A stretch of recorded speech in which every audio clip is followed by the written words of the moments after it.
मतलब एक वधिया खिडारी जो अपनी भाषा 'ਚ ਗੱਲ ਕਰਦਾ ਕਰਦਾ ਖੇਡਦਾ ਤੇ ਉਹ ਭਾਵੇਂ ਉਹਨੂੰ ਅੰਗਰੇਜ਼ੀ ਨਹੀਂ ਵੀ ਆਉਂਦੀ ਤਾਂ ਵੀ ਉਹ ਗੋਲਡ ਮੈਡਲ ਲੈ ਜਾਂਦਾ।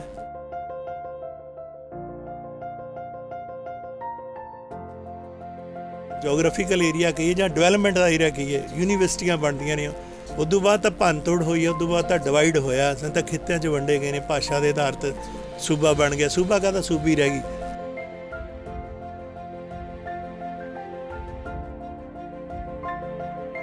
ਇਹ ਤਦੇ ਸੰਭਵ ਹੈ ਜੇ ਅਸੀਂ ਇਹਨਾਂ ਨੂੰ ਪੜ੍ਹਾਂਗੇ, ਇਹਨਾਂ ਨੂੰ ਜਾਣਾਂਗੇ, ਨਹੀਂ ਤਾਂ ਗੱਲਾਂ ਤਾਂ ਬਹੁਤ ਸੌਖੀਆਂ ਕਰਨੀਆਂ, ਪੜ੍ਹਨਾ ਬਹੁਤ ਹੈ, ਔਖਾ ਕੰਮ ਵੀ ਹੈ।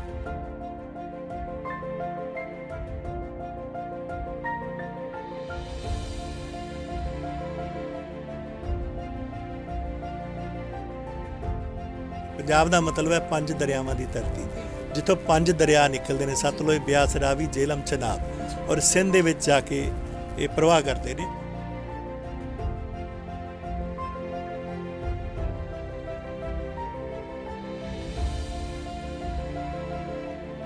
ਜਿਹਨੇ ਲਾਹੌਰ ਨਹੀਂ ਦੇਖਿਆ ਉਹ ਜੰਮਿਆ ਨਹੀਂ, ਤੇ ਜਿਹਨੇ ਸਾਹਿਰ ਦੇ ਗੀਤ ਨਹੀਂ ਸੁਣੇ ਜੰਮਿਆ ਉਹ ਵੀ ਨਹੀਂ।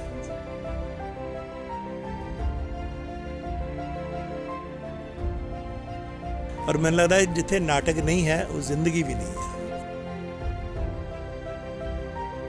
नमस्ते, सत श्री अकाल, मैं हाँ दीप्ति ते तुसीं देख रहे हो जनहितेशी। ते अज असीं आए पंजाबी भवन विच। कित्थे आए हैं तुसीं सोच रहे होंगे, अज असीं इत्थे मैं स्कूल टाइम तो बाद शायद पहली बार आई हाँ, तो मैं इन्नी ज़्यादा उत्सुक हाँ। मतलब यह जगह ते इन्नी पंजाबी दी किताबां, ठीक है, इन्ने वड्डे वड्डे लेखक के द्वारा लिखी हुई किताबां मौजूद हाँ, जिहड़ी असीं अपने स्कूल टाइम च साडे जिहड़े परिवार ने, जिहड़े साडे मम्मी डैडी ने, उन्होंने भी कभी पढ़िया नहीं होणगियां, ते इन्नी प्रसिद्ध किताबां ने। ते मैं तो बहुत नर्वस हो रही हूँ सच्ची च दसां। ते इस टाइम ते साडे नाल मौजूद ने मिस्टर सतीश गुलाटी। असीं उन्हां नूं पुछांगे कि ये पंजाबी जिहड़ी पब्लिश कीती हुई किताबां ने उहदे अंदर की रंग भरिया होया है, कि ये मतलब लोग इन्हां नूं पढ़न च अट्रैक्ट हुंदे ने। आपां उन्हां नाल खुद ही गलबात करके जानते हैं। सत श्री अकाल सर। ਸਤਿ ਸ਼੍ਰੀ ਅਕਾਲ ਦੀਪਿਕਾ ਜੀ, ਤੁਹਾਡਾ ਬਹੁਤ ਬਹੁਤ ਧੰਨਵਾਦ ਜਨਹਿਤੈਸ਼ੀ ਟੀਵੀ ਦਾ ਚੈਨਲ ਦਾ, ਜਿਹੜਾ ਤੁਸੀਂ ਵਧੀਆ ਕੰਮ ਕਰ ਰਹੇ ਹੋ ਕਿ ਪੰਜਾਬੀ ਕਿਤਾਬਾਂ ਬਾਰੇ ਗੱਲ ਕਰ ਰਹੇ ਹੋ। ਨਹੀਂ ਤਾਂ ਮੋਸਟਲੀ ਸਿਆਸਤ ਬਾਰੇ ਗੱਲਾਂ ਹੁੰਦੀਆਂ ਨੇ, ਤੇ ਪੰਜਾਬੀ ਸਾਹਿਤ ਬਾਰੇ ਗੱਲ ਕਰਨੀ, ਇੱਕ ਨਵੀਂ ਜਨਰੇਸ਼ਨ ਨੂੰ, ਇੱਕ ਨਵੀਂ ਪੀੜ੍ਹੀ ਨੂੰ ਦੱਸਣਾ ਆਪਣੀ ਭਾਸ਼ਾ ਬਾਰੇ, ਆਪਣੇ ਸ਼ਬਦਾਂ ਬਾਰੇ, ਆਪਣੇ ਭੂਤਕਾਲ ਬਾਰੇ, ਆਪਣੇ ਇਤਿਹਾਸ ਬਾਰੇ, ਇਹ ਤੁਸੀਂ ਵਧੀਆ ਕੰਮ ਕਰ ਰਹੇ ਹੋ। ਤੁਸੀਂ ਮੇਰੇ ਕੋਲ ਚੱਲ ਕੇ ਆਏ, ਤੁਹਾਡਾ ਬਹੁਤ ਬਹੁਤ ਧੰਨਵਾਦ ਜੀ। सर हुण पहला क्वेश्चन तो मेरा यह आ, जिद्दां करोना टाइम दे विच सारे लोग घरे बैठे सीगे, है ना, किसी को कोई स्कूल नहीं जाता सी बच्चा, है ना, कोई लाइब्रेरी च नहीं जा सकता सीगा, कोई लाइब्रेरी तो बुक्स मंगा नहीं सकता सीगा, कि जां फिर किते पब्लिकेशन वास्ते जिथे बुक्स बनदियां ने उत्थे जा सके। तो उस टाइम ते लोग पंजाबी पुस्तकां नूं लैके, है ना, पंजाबी लेखकां नूं लैके किन्ने के उत्सुक, की किहड़ी पंजाबी किताबां पढ़दे हुंदे सी। ਇਹ ਕਰੋਨਾ ਕਾਲ ਪਿਛਲੇ ਸਾਲ ਮਾਰਚ ਤੋਂ ਸ਼ੁਰੂ ਹੋਇਆ, ਔਰ ਉਹਨਾਂ ਦਿਨਾਂ ਦੇ ਵਿੱਚ ਤਾਂ ਸਾਨੂੰ ਵੀ ਪਤਾ ਨਹੀਂ ਸੀ ਇਹਦਾ ਕੀ ਬਣੇਗਾ। ਦੋ ਮਹੀਨੇ ਤਾਂ ਸਾਰੇ ਡਿਸਟਰਬ ਰਹੇ ਨੇ, ਸਟ੍ਰੈਸ 'ਚ ਰਹੇ ਨੇ, ਡਿਪਰੈਸ਼ਨ ਰਿਹਾ ਬਹੁਤ ਜ਼ਿਆਦਾ। ਲੇਕਿਨ ਹਰ ਚੀਜ਼ ਦਾ ਕੋਈ ਨਾ ਕੋਈ ਹੱਲ ਨਿਕਲਿਆ ਕਰਦਾ, ਇਹਦਾ ਹੱਲ ਵੀ ਨਿਕਲਿਆ। ਹੌਲੀ ਹੌਲੀ ਕਰੋਨਾ ਕਾਲ 'ਚੋਂ ਮੁਕਤੀ ਆਈ, ਫਿਰ ਇੱਕ ਨਵੇਂ ਸਿਰੇ ਜ਼ਿੰਦਗੀ ਸ਼ੁਰੂ ਹੋਈ। ਇਸ ਸਾਲ ਫਿਰ ਉਹੀ ਪ੍ਰੋਬਲਮ ਆਈ, ਪਤਾ ਨਹੀਂ ਆਉਣ ਵਾਲਾ ਸਮਾਂ ਕਿਸ ਤਰ੍ਹਾਂ ਦਾ ਹੋਏਗਾ। ਲੇਕਿਨ ਇਹ ਸਾਰੇ ਕਾਸੇ ਦੇ ਵਿੱਚ ਜਿਹੜਾ ਅਸੀਂ ਐਨਾਲਿਸਿਸ ਕੀਤਾ, ਜਿਹੜਾ ਮੈਂ ਮਹਿਸੂਸ ਕੀਤਾ ਕਿ ਲੋਕ ਸਟ੍ਰੈਸ 'ਚ ਚਲੇ ਗਏ ਸੀ ਬਹੁਤ ਜ਼ਿਆਦਾ। ਅਸੀਂ ਜਿੱਥੇ ਰਹਿੰਦੇ ਹਾਂ, ਅਸੀਂ ਵੀ ਆਲੇ ਦੁਆਲੇ ਬੱਚਿਆਂ ਨਾਲ ਗੱਲਾਂ ਬਾਤਾਂ ਕਰਦੇ ਸੀ, ਅਤੇ ਉਹਨਾਂ ਕੋਲ ਕੋਈ ਸੋਰਸ ਨਹੀਂ ਸੀ ਨਵਾਂ। ਜਿਹੜੀਆਂ ਪੁਰਾਣੀਆਂ ਕਿਤਾਬਾਂ ਸੀ ਉਹਨਾਂ ਨੇ ਪੜ੍ਹ ਲਿਆ ਸੀ, ਅਤੇ ਜਾਂ ਉਹਨਾਂ ਕੋਲ ਉਹ ਲਿਆ ਨਹੀਂ ਸਕਦੇ ਸੀ ਕਿਉਂਕਿ ਸਾਰਾ ਕੁਝ ਬੰਦ ਸੀਗਾ। ਲੇਕਿਨ ਅਸੀਂ ਔਨਲਾਈਨ ਸਿਸਟਮ ਰਾਹੀਂ ਉਹਨਾਂ ਨੂੰ ਪ੍ਰੇਰਿਤ ਕੀਤਾ, ਵੱਖਰੇ ਵੱਖਰੇ ਫੇਸਬੁੱਕ 'ਤੇ, ਵਟਸਐਪ 'ਤੇ ਜਾ ਕੇ, ਈਮੇਲ ਰਾਹੀਂ ਜਾ ਕੇ ਉਹਨਾਂ ਨੂੰ ਦੱਸਿਆ, ਅਤੇ ਉਹ ਫਿਰ ਇੱਕ ਆਦਾਨ ਪ੍ਰਦਾਨ ਸ਼ੁਰੂ ਹੋਇਆ ਕਿਤਾਬਾਂ ਦਾ। ਔਰ ਕਿਤਾਬਾਂ ਪਹਿਲਾਂ ਨਾਲੋਂ, ਹੈਰਾਨੀ ਦੀ ਇਹ ਗੱਲ ਹੋਈ ਕਿ ਪਹਿਲਾਂ ਨਾਲੋਂ ਜ਼ਿਆਦਾ ਸਾਹਿਤ ਪੜ੍ਹਨਾ ਸ਼ੁਰੂ ਹੋਇਆ, ਕਿਉਂਕਿ ਲੋਕਾਂ ਕੋਲ ਇੰਟਰਟੇਨਮੈਂਟ ਦਾ ਹੋਰ ਸਾਧਨ ਖਤਮ ਹੋ ਗਿਆ। ਅਤੇ ਜਿਹੜੇ ਲੋਕ ਮਾਲ ਜਾਂਦੇ ਸੀ, ਥੀਏਟਰ ਜਾਂਦੇ ਸੀ, ਜਾਂ ਬਾਜ਼ਾਰ 'ਚ ਜਾਂਦੇ ਸੀ, ਉਹਨਾਂ ਕੋਲ ਟਾਈਮ ਸਪੇਸ ਬਚ ਗਿਆ। ਅਤੇ ਸਾਰਾ ਦਿਨ ਟੀਵੀ 'ਤੇ ਜਾਂ ਰੇਡੀਓ ਜਾਂ ਆਪਣੇ ਫੋਨ 'ਤੇ ਵੀ ਕਿੰਨਾ ਕੁ ਟਾਈਮ ਕੋਈ ਦੇ ਸਕਦਾ ਹੈ, ਅਤੇ ਅਲਟੀਮੇਟਲੀ ਉਹਨਾਂ ਨੂੰ ਸ਼ਬਦ ਵੱਲ ਪਰਤਣਾ ਪਿਆ ਜਾਂ ਹਾਲਾਤ ਨੇ ਮਜਬੂਰ ਕਰ ਦਿੱਤਾ। ਅਤੇ ਉਹਦੇ ਰਾਹੀਂ ਹੀ ਹੋਇਆ ਕਿ ਉਹ ਲੋਕ ਕਿਤਾਬਾਂ ਵੱਲ ਪਰਤੇ ਨੇ, ਕਿਉਂਕਿ ਉਹਨਾਂ ਨੂੰ ਇਹ ਲੱਗਿਆ ਕਿ ਆਪਣੇ ਆਪ ਬਾਰੇ ਜਾਣਨ ਦਾ ਸਭ ਤੋਂ ਜਿਹੜਾ ਬਿਹਤਰੀਨ ਰਸਤਾ ਹੈ ਉਹ ਕਿਤਾਬ ਹੈ। ਔਰ ਕਿਤਾਬ ਕਦੀ ਮਰਦੀ ਨਹੀਂ, ਕਿਤਾਬ ਤੁਹਾਨੂੰ ਜਿਉਂਦਾ ਹੀ ਨਹੀਂ ਰੱਖਦੀ, ਤੁਹਾਨੂੰ ਆਪਣੇ ਬਾਰੇ ਜਾਣਨ ਲਈ ਮਜਬੂਰ ਵੀ ਕਰਦੀ ਹੈ। ਦੂਸਰੀ ਗੱਲ ਕਿ ਪੰਜਾਬੀ ਸਾਹਿਤ ਦੀ ਅਸੀਂ ਗੱਲ ਕਰਦੇ ਹਾਂ, ਅਤੇ ਪੰਜਾਬੀ ਸਾਹਿਤ ਸਾਡਾ 1000 ਸਾਲ ਪੁਰਾਣਾ ਹੈ। ਅਸੀਂ ਬਾਬਾ ਫਰੀਦ ਤੋਂ ਗੱਲ ਕਰਦੇ ਹਾਂ, ਵੈਸੇ ਤਾਂ ਰਿਗਵੇਦ ਤੋਂ ਸ਼ੁਰੂ ਕਰਦੇ ਹਾਂ, ਕੋਈ ਰਿਗਵੇਦਾਂ ਦੀ ਰਚਨਾ ਪੰਜਾਬ 'ਚ ਹੁੰਦੀ ਹੈ, ਅਤੇ ਪਰ ਬਾਬਾ ਫਰੀਦ ਤੋਂ ਅਸੀਂ ਸ਼ੁਰੂ ਕਰ ਲੈਂਦੇ ਹਾਂ। ਫਿਰ ਗੁਰੂ ਨਾਨਕ ਸਾਹਿਬ ਹੈ, ਉਦੋਂ ਪਹਿਲਾਂ ਰਵੀਦਾਸ ਹੈ, ਕਬੀਰ ਹੈ, ਨਾਮਦੇਵ ਹੈ, ਭਗਤ ਨਾਮਦੇਵ ਹੈ। ਫਿਰ ਗੁਰੂ ਨਾਨਕ ਸਾਹਿਬ ਦਾ ਕੰਪਾਈਲ ਕੀਤਾ ਗੁਰੂ ਗ੍ਰੰਥ ਸਾਹਿਬ, ਭਾਈ ਗੁਰਦਾਸ ਜੀ, ਗੁਰੂ ਅਰਜਨ ਦੇਵ ਜੀ, ਗੁਰੂ ਰਾਮਦਾਸ ਜੀ ਨੇ। ਇਹ ਇੱਕ ਲਹਿਰ ਚੱਲਦੀ ਦਸਾਂ ਗੁਰੂਆਂ ਤੋਂ ਬਾਅਦ, ਗੁਰੂ ਗੋਬਿੰਦ ਸਿੰਘ ਤੋਂ ਬਾਅਦ, ਜਿਨ੍ਹਾਂ ਨੇ ਬਹੁਤ ਸਾਰਾ ਰਚਨਾ ਸਾਡੇ ਸਾਹਮਣੇ ਲਿਆਂਦੀ, ਬਹੁਤ ਸਾਰਾ ਉਹਨਾਂ ਦਾ ਸਾਹਿਤ ਪੜ੍ਹਿਆ ਜਾ ਰਿਹਾ ਅੱਜ ਵੀ। ਉਸ ਤੋਂ ਬਾਅਦ ਫਿਰ ਹੀਰ ਵਾਰਿਸ ਆਉਂਦੀ ਹੈ, ਬੁੱਲੇ ਸ਼ਾਹ, ਸ਼ਾਹ ਹੁਸੈਨ, ਬਾਹੂ, ਇਹ ਸਾਰੇ ਆਉਂਦੇ ਨੇ। ਉਦੋਂ ਬਾਅਦ ਪੰਜਾਬੀ ਸਾਹਿਤ ਆ ਜਾਂਦਾ। ਔਰ ਪੰਜਾਬੀ ਸਾਹਿਤ ਵੀ 125 ਸਾਲ ਤੋਂ ਲਗਾਤਾਰ 1890 ਤੋਂ ਲੈ ਕੇ ਜਦੋਂ ਭਾਈ ਵੀਰ ਸਿੰਘ ਦਾ ਸਮਾਂ ਸੀਗਾ, ਜਿਨ੍ਹਾਂ ਨੇ ਸੁੰਦਰੀ ਨਾਵਲ ਦਿੱਤਾ, ਵਿਜੇ ਨਾਵਲ ਦਿੱਤਾ, ਜਾਂ ਹੋਰ ਮਟਕ ਹੁਲਾਰੇ, ਲਹਿਰ ਹੁਲਾਰੇ ਵਰਗੀਆਂ ਕਿਤਾਬਾਂ ਦਿੱਤੀਆਂ, ਸਤਵੰਤ ਕੌਰ ਵਰਗੀ ਕਿਤਾਬ ਦਿੱਤੀ। ਉਹਨਾਂ ਤੋਂ 125 ਸਾਲ ਤੋਂ 150 ਸਾਲ ਤੋਂ ਇਤਿਹਾਸ ਨਾਲ ਜੁੜੇ ਆ। ਤੇ ਅੱਜ ਪੰਜਾਬੀ ਸਾਹਿਤ ਘਰ ਘਰ ਜਾ ਰਿਹਾ। ਔਰ ਪੰਜਾਬੀ ਸਾਹਿਤ ਨੂੰ ਪੜ੍ਹਨ ਵਾਲੇ, ਤੁਸੀਂ ਦੀਪਿਕਾ ਜੀ ਸਕੂਲ ਟਾਈਮ ਦੇ ਵਿੱਚ ਵੀ ਉਹ ਸਾਰਾ ਸਾਹਿਤ ਪੜ੍ਹਿਆ, ਸਾਡੇ ਹੋਰ ਦੋਸਤਾਂ ਨੇ ਪੜ੍ਹਿਆ, ਅਸੀਂ ਪੜ੍ਹਿਆ, ਸਾਡੇ ਪੇਰੈਂਟਸ ਨੇ ਵੀ ਪੜ੍ਹਿਆ। ਔਰ ਉਹ ਸਾਹਿਤ ਸਾਨੂੰ ਨਾਲ ਤੋਰ ਰਿਹਾ। ਫਾਰ ਐਗਜ਼ਾਮਪਲ ਕਿ ਜਿਹੜੀ ਕਿਤਾਬ ਤੁਸੀਂ 8ਵੀਂ 9ਵੀਂ 'ਚ ਪੜ੍ਹੀ ਹੋਏਗੀ, 5ਵੀਂ 'ਚ ਪੜ੍ਹੀ ਹੋਈ, ਤੁਹਾਡੇ ਯਾਦ ਹੈ, ਉਹ ਮੇਰੇ ਉਹ ਮਨ 'ਚ ਪਈ ਹੈ, ਤੇ ਤੁਸੀਂ ਦੱਸਦੇ ਹੋ ਵੀ ਕਹਾਣੀ ਪੜ੍ਹੀ ਸੀ, ਜਾਂ ਉਹ ਨਾਨੀ ਤੋਂ, ਦਾਦੀ ਤੋਂ, ਮਾਂ ਤੋਂ ਕੋਈ ਗੱਲ ਸੁਣੀ ਹੈ ਤੇ ਉਹ ਭਾਸ਼ਾ 'ਚ ਸੁਣੀ ਹੈ, ਲੋਰੀ ਸੁਣੀ ਹੈ। ਤੇ ਲੋਰੀ ਕਿਹੜੀ ਭਾਸ਼ਾ 'ਚ ਹੁੰਦੀ ਹੈ? ਜਿਹੜੀ ਮਾਂ ਭਾਸ਼ਾ ਹੁੰਦੀ। ਸੋ ਸਾਹਿਤ ਐ ਸਫ਼ਰ ਕਰਦਾ। ਔਰ ਸਾਹਿਤ ਬਾਰੇ ਜਦੋਂ ਅਸੀਂ ਗੱਲ ਕਰਦੇ ਹਾਂ, ਭਾਵੁਕ ਵੀ ਹੋ ਜਾਂਦੇ ਹਾਂ, ਔਰ ਭਾਵੁਕਤਾ ਦੇ ਵਿੱਚੋਂ ਹੀ ਨਵੀਆਂ ਰਸਤੇ ਨਿਕਲਿਆ ਕਰਦੇ ਨੇ। ਤੇ ਸਰ, ਜਿੱਦਾਂ ਤੁਸੀਂ ਗੱਲ ਕੀਤੀ ਕਿ ਕਰੋਨਾ ਦੇ ਟਾਈਮ ਦੇ ਵਿੱਚ ਘਰ ਲੋਕੀ ਬੈਠੇ ਸਾਹਿਤ ਨੂੰ ਬਹੁਤ ਜ਼ਿਆਦਾ ਪ੍ਰੈਫਰ ਤੇ ਰੱਖ ਰਹੇ ਸੀ ਨਾ, ਸਭ ਤੋਂ ਅੱਗੇ ਰੱਖ ਰਹੇ ਸੀਗੇ। ਤੇ ਸਰ, ਸਭ ਤੋਂ ਜ਼ਿਆਦਾ ਡਿਮਾਂਡ ਕਿਹੜੀ ਕਿਤਾਬ ਦੀ ਸੀਗੀ ਉਸ ਟਾਈਮ ਤੇ?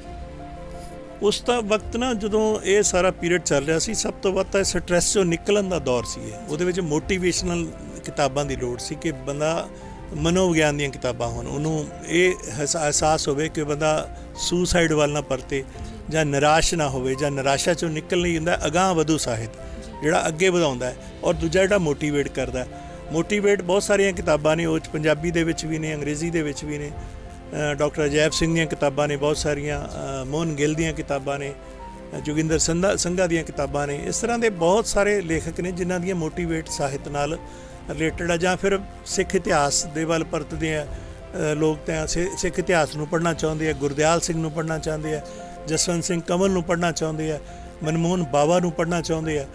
ਇਸ ਤਰ੍ਹਾਂ ਦੀਆਂ ਬਹੁਤ ਸਾਰਾ ਸਾਹਿਤ ਹੈ। ਓਮ ਪ੍ਰਕਾਸ਼ ਗਾਸੋ ਨੂੰ ਪੜ੍ਹਨਾ ਚਾਹੁੰਦੇ ਆ, ਬਲਦੇਵ ਸਿੰਘ ਨੂੰ ਪੜ੍ਹਨਾ ਚਾਹੁੰਦੇ ਆ, KL ਗਰਗ ਨੂੰ ਪੜ੍ਹਨਾ ਚਾਹੁੰਦੇ ਆ। ਜਾਂ ਗੁਰਸ਼ਰਨ ਭਾਜੀ ਨੇ, ਸਾਡੇ ਬਹੁਤ ਵੱਡੇ ਲੇਖਕ ਹੋਏ ਨੇ ਜਿਨ੍ਹਾਂ ਨੇ ਨਾਟਕ ਦੇ ਵਿੱਚ ਨਵਾਂ ਇਨਕਲਾਬ ਲਿਆਂਦਾ। ਸਾਨੂੰ ਅਗਰ ਤੋਰਿਆ ਤਾਂ ਗੁਰਸ਼ਰਨ ਭਾਜੀ ਨੇ ਤੋਰਿਆ, ਅਜਮੇਰ ਔਲਖ ਨੇ ਤੋਰਿਆ, ਸਵਰਾਜ ਵੀਰ ਨੇ ਤੋਰਿਆ। ਉਹਨਾਂ ਦੇ ਸਾਹਿਤ ਨਾਲ ਅਸੀਂ ਅੱਜ ਇੱਥੋਂ ਤੱਕ ਪਹੁੰਚੇ। ਔਰ ਉਹੀ ਸਾਹਿਤ ਨੂੰ ਲੋਕ ਉਹਨੂੰ ਪੜ੍ਹਨਾ ਚਾਹ ਰਹੇ ਨੇ।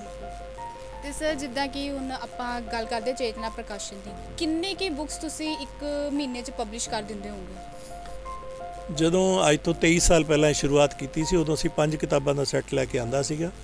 ਪਹਿਲੇ ਸਾਲ ਸਾਡੀਆਂ ਕੋਈ 25 ਕਿਤਾਬਾਂ ਪ੍ਰਕਾਸ਼ਨ ਹੋਈਆਂ ਸੀਗੀਆਂ, ਲੇਕਿਨ ਉਸ ਤੋਂ ਬਾਅਦ ਵੱਧਦਾ ਹੁਣ ਇਸ ਵਕਤ 20 ਕਿਤਾਬਾਂ ਸਾਡੀਆਂ ਹਰ ਮਹੀਨੇ ਪ੍ਰਕਾਸ਼ਿਤ ਹੁੰਦੀਆਂ ਨੇ।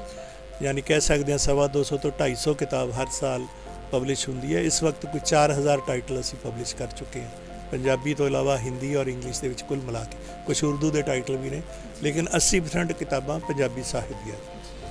ਤੇ ਸਰ, ਸਾਨੂੰ ਦੱਸੋ ਕਿ ਕਿਸ ਤਰ੍ਹਾਂ ਦੇ ਲੇਖਕ ਕਿਤਾਬਾਂ ਲਿਖਦੇ ਨੇ, ਜਾਂ ਕਿਹੜੇ ਲੇਖਕ ਨੇ ਕਿਤਾਬਾਂ ਪੰਜਾਬੀਆਂ ਦੀ ਲਿਖੀਆਂ ਹੋਈਆਂ ਨੇ? ਬੇਟੇ 500 ਦੇ ਉੱਪਰ ਲੇਖਕ ਨੇ ਜਿਹੜੇ ਸਾਡੇ ਨਾਲ ਜੁੜੇ ਹੋਏ ਨੇ ਪ੍ਰਕਾਸ਼ਨ ਨਾਲ। ਉਹਨਾਂ ਦੀਆਂ ਕਿਸੇ ਦੀਆਂ 15 ਕਿਤਾਬਾਂ ਨੇ, ਕਿਸੇ ਦੀਆਂ 20 ਕਿਤਾਬਾਂ। ਜਿਵੇਂ ਗੁਰਦਿਆਲ ਸਿੰਘ, ਉਹਨਾਂ ਦੀਆਂ 14 ਕਿਤਾਬਾਂ ਨੇ, ਕੰਵਲ ਸਾਹਿਬ ਦੀਆਂ 15 ਨੇ, ਮਨਮੋਹਨ ਬਾਵਾ ਦੀਆਂ 20 ਕਿਤਾਬਾਂ ਨੇ, ਗੁਰਸ਼ਰਨ ਭਾਜੀ ਦੀਆਂ 15 ਨੇ, ਕੇਵਲ ਧਾਲੀਵਾਲ ਦੀਆਂ 12 ਕਿਤਾਬਾਂ ਨੇ, ਡਾਕਟਰ ਜੈਬ ਸਿੰਘ ਦੀਆਂ 12 ਕਿਤਾਬਾਂ ਨੇ, ਨਿੰਦਰ ਘੁਗਿਆਨਵੀ ਦੀਆਂ 15 ਕਿਤਾਬਾਂ ਨੇ, ਬਲਦੇਵ ਸਿੰਘ ਦੀਆਂ ਨੇ, KL ਗਰਗ ਦੀਆਂ ਨੇ, ਮੇਰੇ ਫਾਦਰ ਸਾਹਿਬ ਸ਼ਾਹ ਚਮਨ, ਉਹਨਾਂ ਦੀਆਂ 20 ਕਿਤਾਬਾਂ ਅਸੀਂ ਪਬਲਿਸ਼ ਕੀਤੀਆਂ ਨੇ। ਬਹੁਤ ਸਾਰੇ ਲੇਖਕ ਨੇ ਜਿਨ੍ਹਾਂ ਦੀਆਂ ਕਿਤਾਬਾਂ, ਪਰਮਿੰਦਰ ਸੋਢੀ ਹੈ, ਜਾਪਾਨ ਰਹਿੰਦਾ ਲੇਖਕ, ਉਹਦੀਆਂ ਕਰੀਬ 15 ਕਿਤਾਬਾਂ ਅਸੀਂ ਪਬਲਿਸ਼ ਕਰ ਚੁੱਕੇ ਹਾਂ। ਜਸਵੰਤ ਜਫਰ ਸਾਡਾ ਬਹੁਤ ਵੱਡਾ ਸ਼ਾਇਰ ਹੈ, ਉਹਦੀ ਕਿਤਾਬ ਵੀ ਹੁਣੇ ਆਈ ਹੈ ਸਾਡੇ ਕੋਲ, ਨਾਨਕ ਇਵੇਂ ਜਾਣੀਏ। ਤੇ ਇਹਨਾਂ ਦੀ ਵੀ ਅੱਜ ਲੇਟੈਸਟ ਕਿਤਾਬ ਆਈ ਹੈ। ਇਹਨਾਂ ਦੀਆਂ 8-9 ਕਿਤਾਬਾਂ ਅਸੀਂ ਪਬਲਿਸ਼ ਕਰ ਚੁੱਕੇ ਹਾਂ। ਇਹ ਸਾਰੇ ਲੇਖਕ ਲਗਭਗ ਪੜ੍ਹੇ ਜਾ ਰਹੇ ਨੇ, ਔਰ ਸਾਰੇ ਲੇਖਾਂ ਦੀਆਂ ਕਿਤਾਬਾਂ ਦੀ ਡਿਮਾਂਡ ਨਿਕਲਦੀ ਹੈ, ਕਿਉਂਕਿ ਡਿਮਾਂਡ ਉਸੇ ਦੀ ਹੁੰਦੀ ਹੈ ਜਿਹਦੇ ਵਿੱਚ ਕੋਈ ਗੱਲ ਹੁੰਦੀ ਹੈ। ਕੁਛ ਲੋਕ ਸਿਰਫ ਆਪ ਲਿਖ ਲੈਂਦੇ ਨੇ, ਆਪ ਲਿਖ ਕੇ ਛਾਪ ਰਹੀਆਂ ਕਿਤਾਬਾਂ, ਤੇ ਨਾ ਤਾਂ ਉਹਨਾਂ 'ਤੇ ਲੋਕਾਂ ਕੋਲ ਜਾ ਸਕਦਾ, ਤੇ ਨਾ ਹੀ ਉਹਨਾਂ ਕੋਲੇ ਉਹ ਗੱਲ ਹੁੰਦੀ ਹੈ ਕਿ ਉਹ ਗੱਲ ਕਰ ਸਕਣ। ਇਸ ਤਰ੍ਹਾਂ ਦੀ ਬਹੁਤ ਸਾਰਾ ਲਿਟਰੇਚਰ ਹੈ। ਅਸੀਂ ਪਰ ਪ੍ਰਤਾਪ ਸਿੰਘ ਕੈਰੋਂ ਉਹਨਾਂ ਦੀ ਕਿਤਾਬ ਅਸੀਂ ਪਬਲਿਸ਼ ਕੀਤੀ, ਇਸੇ ਮਹੀਨੇ ਆਈ ਹੈ ਕਿਤਾਬ। ਇਹ ਪਹਿਲਾਂ ਪਿਛਲੇ ਸਾਲ ਪਬਲਿਸ਼ ਹੋਈ ਸੀ, ਅੰਗਰੇਜ਼ੀ ਦੇ ਵਿੱਚ ਆਈ ਸੀ। ਰਾਜੀਵ ਐਮ ਲੋਚਨ ਔਰ ਮੀਤਾ ਲੋਚਨ ਜੀ ਨੇ ਕੀਤੀ ਸੀ, ਇਹ ਹਿਸਟਰੀ ਦੇ ਔਰ IAS ਆਫੀਸਰ ਨੇ ਉਹ। ਤੇ ਅਸੀਂ ਪੰਜਾਬੀ ਦੇ ਵਿੱਚ ਪ੍ਰੋਫੈਸਰ ਪਰਮਿੰਦਰ ਭੋਗਲ ਔਰ ਡਾਕਟਰ ਸੰਦੀਪ ਸੇਖੋ ਨੇ ਅਨੁਵਾਦ ਕੀਤਾ, ਅਸੀਂ ਪਬਲਿਸ਼ ਕੀਤੀ। ਔਰ ਇਹਦਾ ਐਤਵਾਰ ਚੰਡੀਗੜ੍ਹ ਸਮਾਗਮ ਵੀ ਹੋਇਆ ਔਰ ਬੜਾ ਪ੍ਰਵਾਨ ਸਮਾਗਮ ਸੀ, ਬਹੁਤ ਵਧੀਆ ਰਿਪੋਰਟਿੰਗ ਹੋ ਰਹੀ ਹੈ ਔਰ ਪੂਰੀ ਉਮੀਦ ਹੈ ਕਿ ਲੋਕ ਇਹਨੂੰ ਹੱਥੋਂ ਹੱਥ ਪੜ੍ਹਨਗੇ, ਕਿਉਂਕਿ ਪ੍ਰਤਾਪ ਸਿੰਘ ਕੈਰੋਂ ਸਾਡੇ ਉਹ ਮੁੱਖ ਮੰਤਰੀ ਹੋਏ ਨੇ ਜਿਹੜੇ 1956 ਤੋਂ ਲੈ ਕੇ 1964 ਦੇ ਵਿੱਚ, ਸਾਡੇ ਬਰਥ ਤੋਂ ਵੀ ਪਹਿਲਾਂ 8 ਸਾਲ ਉਹਨਾਂ ਨੇ ਐਜ਼ ਏ ਮੁੱਖ ਮੰਤਰੀ ਪੰਜਾਬ ਨੂੰ ਕੀਤਾ। ਉਸ ਵਕਤ ਜਦੋਂ ਪੰਜਾਬ ਵੰਡਿਆ ਨਹੀਂ ਸੀਗਾ, ਜਦੋਂ ਪੰਜਾਬ ਫਰੀਦਾਬਾਦ ਤੱਕ ਹੁੰਦਾ ਸੀ, ਜਦੋਂ ਪੂਰਾ ਹਿਮਾਚਲ ਪੰਜਾਬ ਦਾ ਹਿੱਸਾ ਹੁੰਦਾ ਸੀ, ਅਨਵੰਡੇ ਪੰਜਾਬ ਦੇ ਮੁੱਖ ਮੰਤਰੀ ਰਹੇ ਨੇ ਸਾਡੇ। ਤੇ ਉਹਨਾਂ ਦੀ ਕਿਤਾਬ ਹੈ, ਜ਼ਾਹਿਰ ਹੈ ਕਿ ਲੋਕਾਂ ਨੂੰ ਇਸ ਬਾਰੇ, ਇਤਿਹਾਸ ਬਾਰੇ ਪਤਾ ਲੱਗੇਗਾ। ਤੇ ਜਿੱਦਾਂ ਸਰ ਤੁਸੀਂ ਦੱਸਿਆ ਕਿ ਪ੍ਰਤਾਪ ਸਿੰਘ ਕੈਰੋਂ ਦੀ ਕਿਤਾਬ ਆਈ ਹੈ, ਇਸ ਕਿਤਾਬ 'ਚ ਖਾਸ ਕੀ ਹੈ ਜੋ ਲੋਕਾਂ ਨੂੰ ਪ੍ਰਭਾਵਿਤ ਕਰ ਰਹੀ ਹੈ ਪੜ੍ਹਨ ਨੂੰ? ਖਾਸ ਇਹੀ ਹੈ ਕਿ ਉਹ 8 ਸਾਲ ਦਾ ਜਿਹੜਾ ਪੀਰੀਅਡ ਹੈ, 8 ਸਾਲ ਜਦੋਂ ਅਨਵੰਡਿਆ ਪੰਜਾਬ ਸੀ, ਜਦੋਂ ਇੱਥੇ ਭਾਸ਼ਾ ਦਾ ਕੋਈ ਰੌਲਾ ਨਹੀਂ ਸੀ, ਜਦੋਂ ਖਿੱਤੇ ਦਾ ਕੋਈ ਰੌਲਾ ਨਹੀਂ ਸੀ, ਸਾਨੂੰ ਸ਼ਿਮਲਾ ਵੀ ਪੰਜਾਬ ਦਾ ਹਿੱਸਾ ਸੀ ਤੇ ਫਰੀਦਾਬਾਦ ਵੀ ਸਾਡੇ ਕੋਲੇ ਪੰਜਾਬ ਦਾ ਹਿੱਸਾ ਸੀ। ਉਦੋਂ ਡਿਵੈਲਪਮੈਂਟ ਬਹੁਤ ਹੋਈਆਂ ਸੀਗੀਆਂ, ਜਿਹੜੀਆਂ ਉਦੋਂ ਬਾਅਦ ਡਿਵੈਲਪਮੈਂਟ ਨਹੀਂ ਹੋਈਆਂ। ਜਿੱਥੇ ਤੁਸੀਂ ਬੈਠੇ ਹੋ ਪੰਜਾਬੀ ਭਵਨ ਹੈ, ਇਹ ਵੀ ਉਹਨਾਂ ਦਿਨਾਂ ਦੀ ਦੇਣ ਹੈ। ਪੰਜਾਬੀ ਐਗਰੀਕਲਚਰ ਯੂਨੀਵਰਸਿਟੀ ਵੀ ਉਹਨਾਂ ਨੇ ਬਣਾਈ, ਭਾਖੜਾ ਡੈਮ ਦਾ ਵੀ ਉਹਨਾਂ ਨੇ ਉਹ ਸਾਰਾ ਕੰਮ ਕੀਤਾ। ਚੰਡੀਗੜ੍ਹ ਜਦੋਂ ਡਿਵੈਲਪ ਹੋਇਆ, ਚੰਡੀਗੜ੍ਹ ਨੂੰ ਡਿਵੈਲਪ ਕਰਨ ਵਾਲੇ ਵੀ ਕੈਰੋਂ ਸਾਹਿਬ ਸੀਗੇ। ਸੋ ਉਸ ਵਕਤ ਦਾ ਜਿਹੜਾ ਆਪਾਂ ਜੀਓਗ੍ਰਾਫੀਕਲ ਏਰੀਆ ਕਹੀਏ ਜਾਂ ਡਿਵੈਲਪਮੈਂਟ ਦਾ ਏਰੀਆ ਕਹੀਏ, ਯੂਨੀਵਰਸਿਟੀਆਂ ਬਣਦੀਆਂ ਨੇ। ਗੁਰੂ ਨਾਨਕ ਯੂਨੀਵਰਸਿਟੀ ਉਦੋਂ ਹੋਣ 'ਚ ਆਉਂਦੀ ਹੈ, ਐਗਰੀਕਲਚਰ ਯੂਨੀਵਰਸਿਟੀ ਹੋਣ 'ਚ ਆਉਂਦੀ ਹੈ, ਜਾਂ ਵੇਰਕਾ ਜਿਹੜੇ ਗਰੁੱਪ ਸੁਸਾਇਟੀਆਂ ਕੰਮ ਆਉਂਦਾ, ਉਹ ਸਾਰਾ ਉਸ ਵਕਤ ਹੋਇਆ।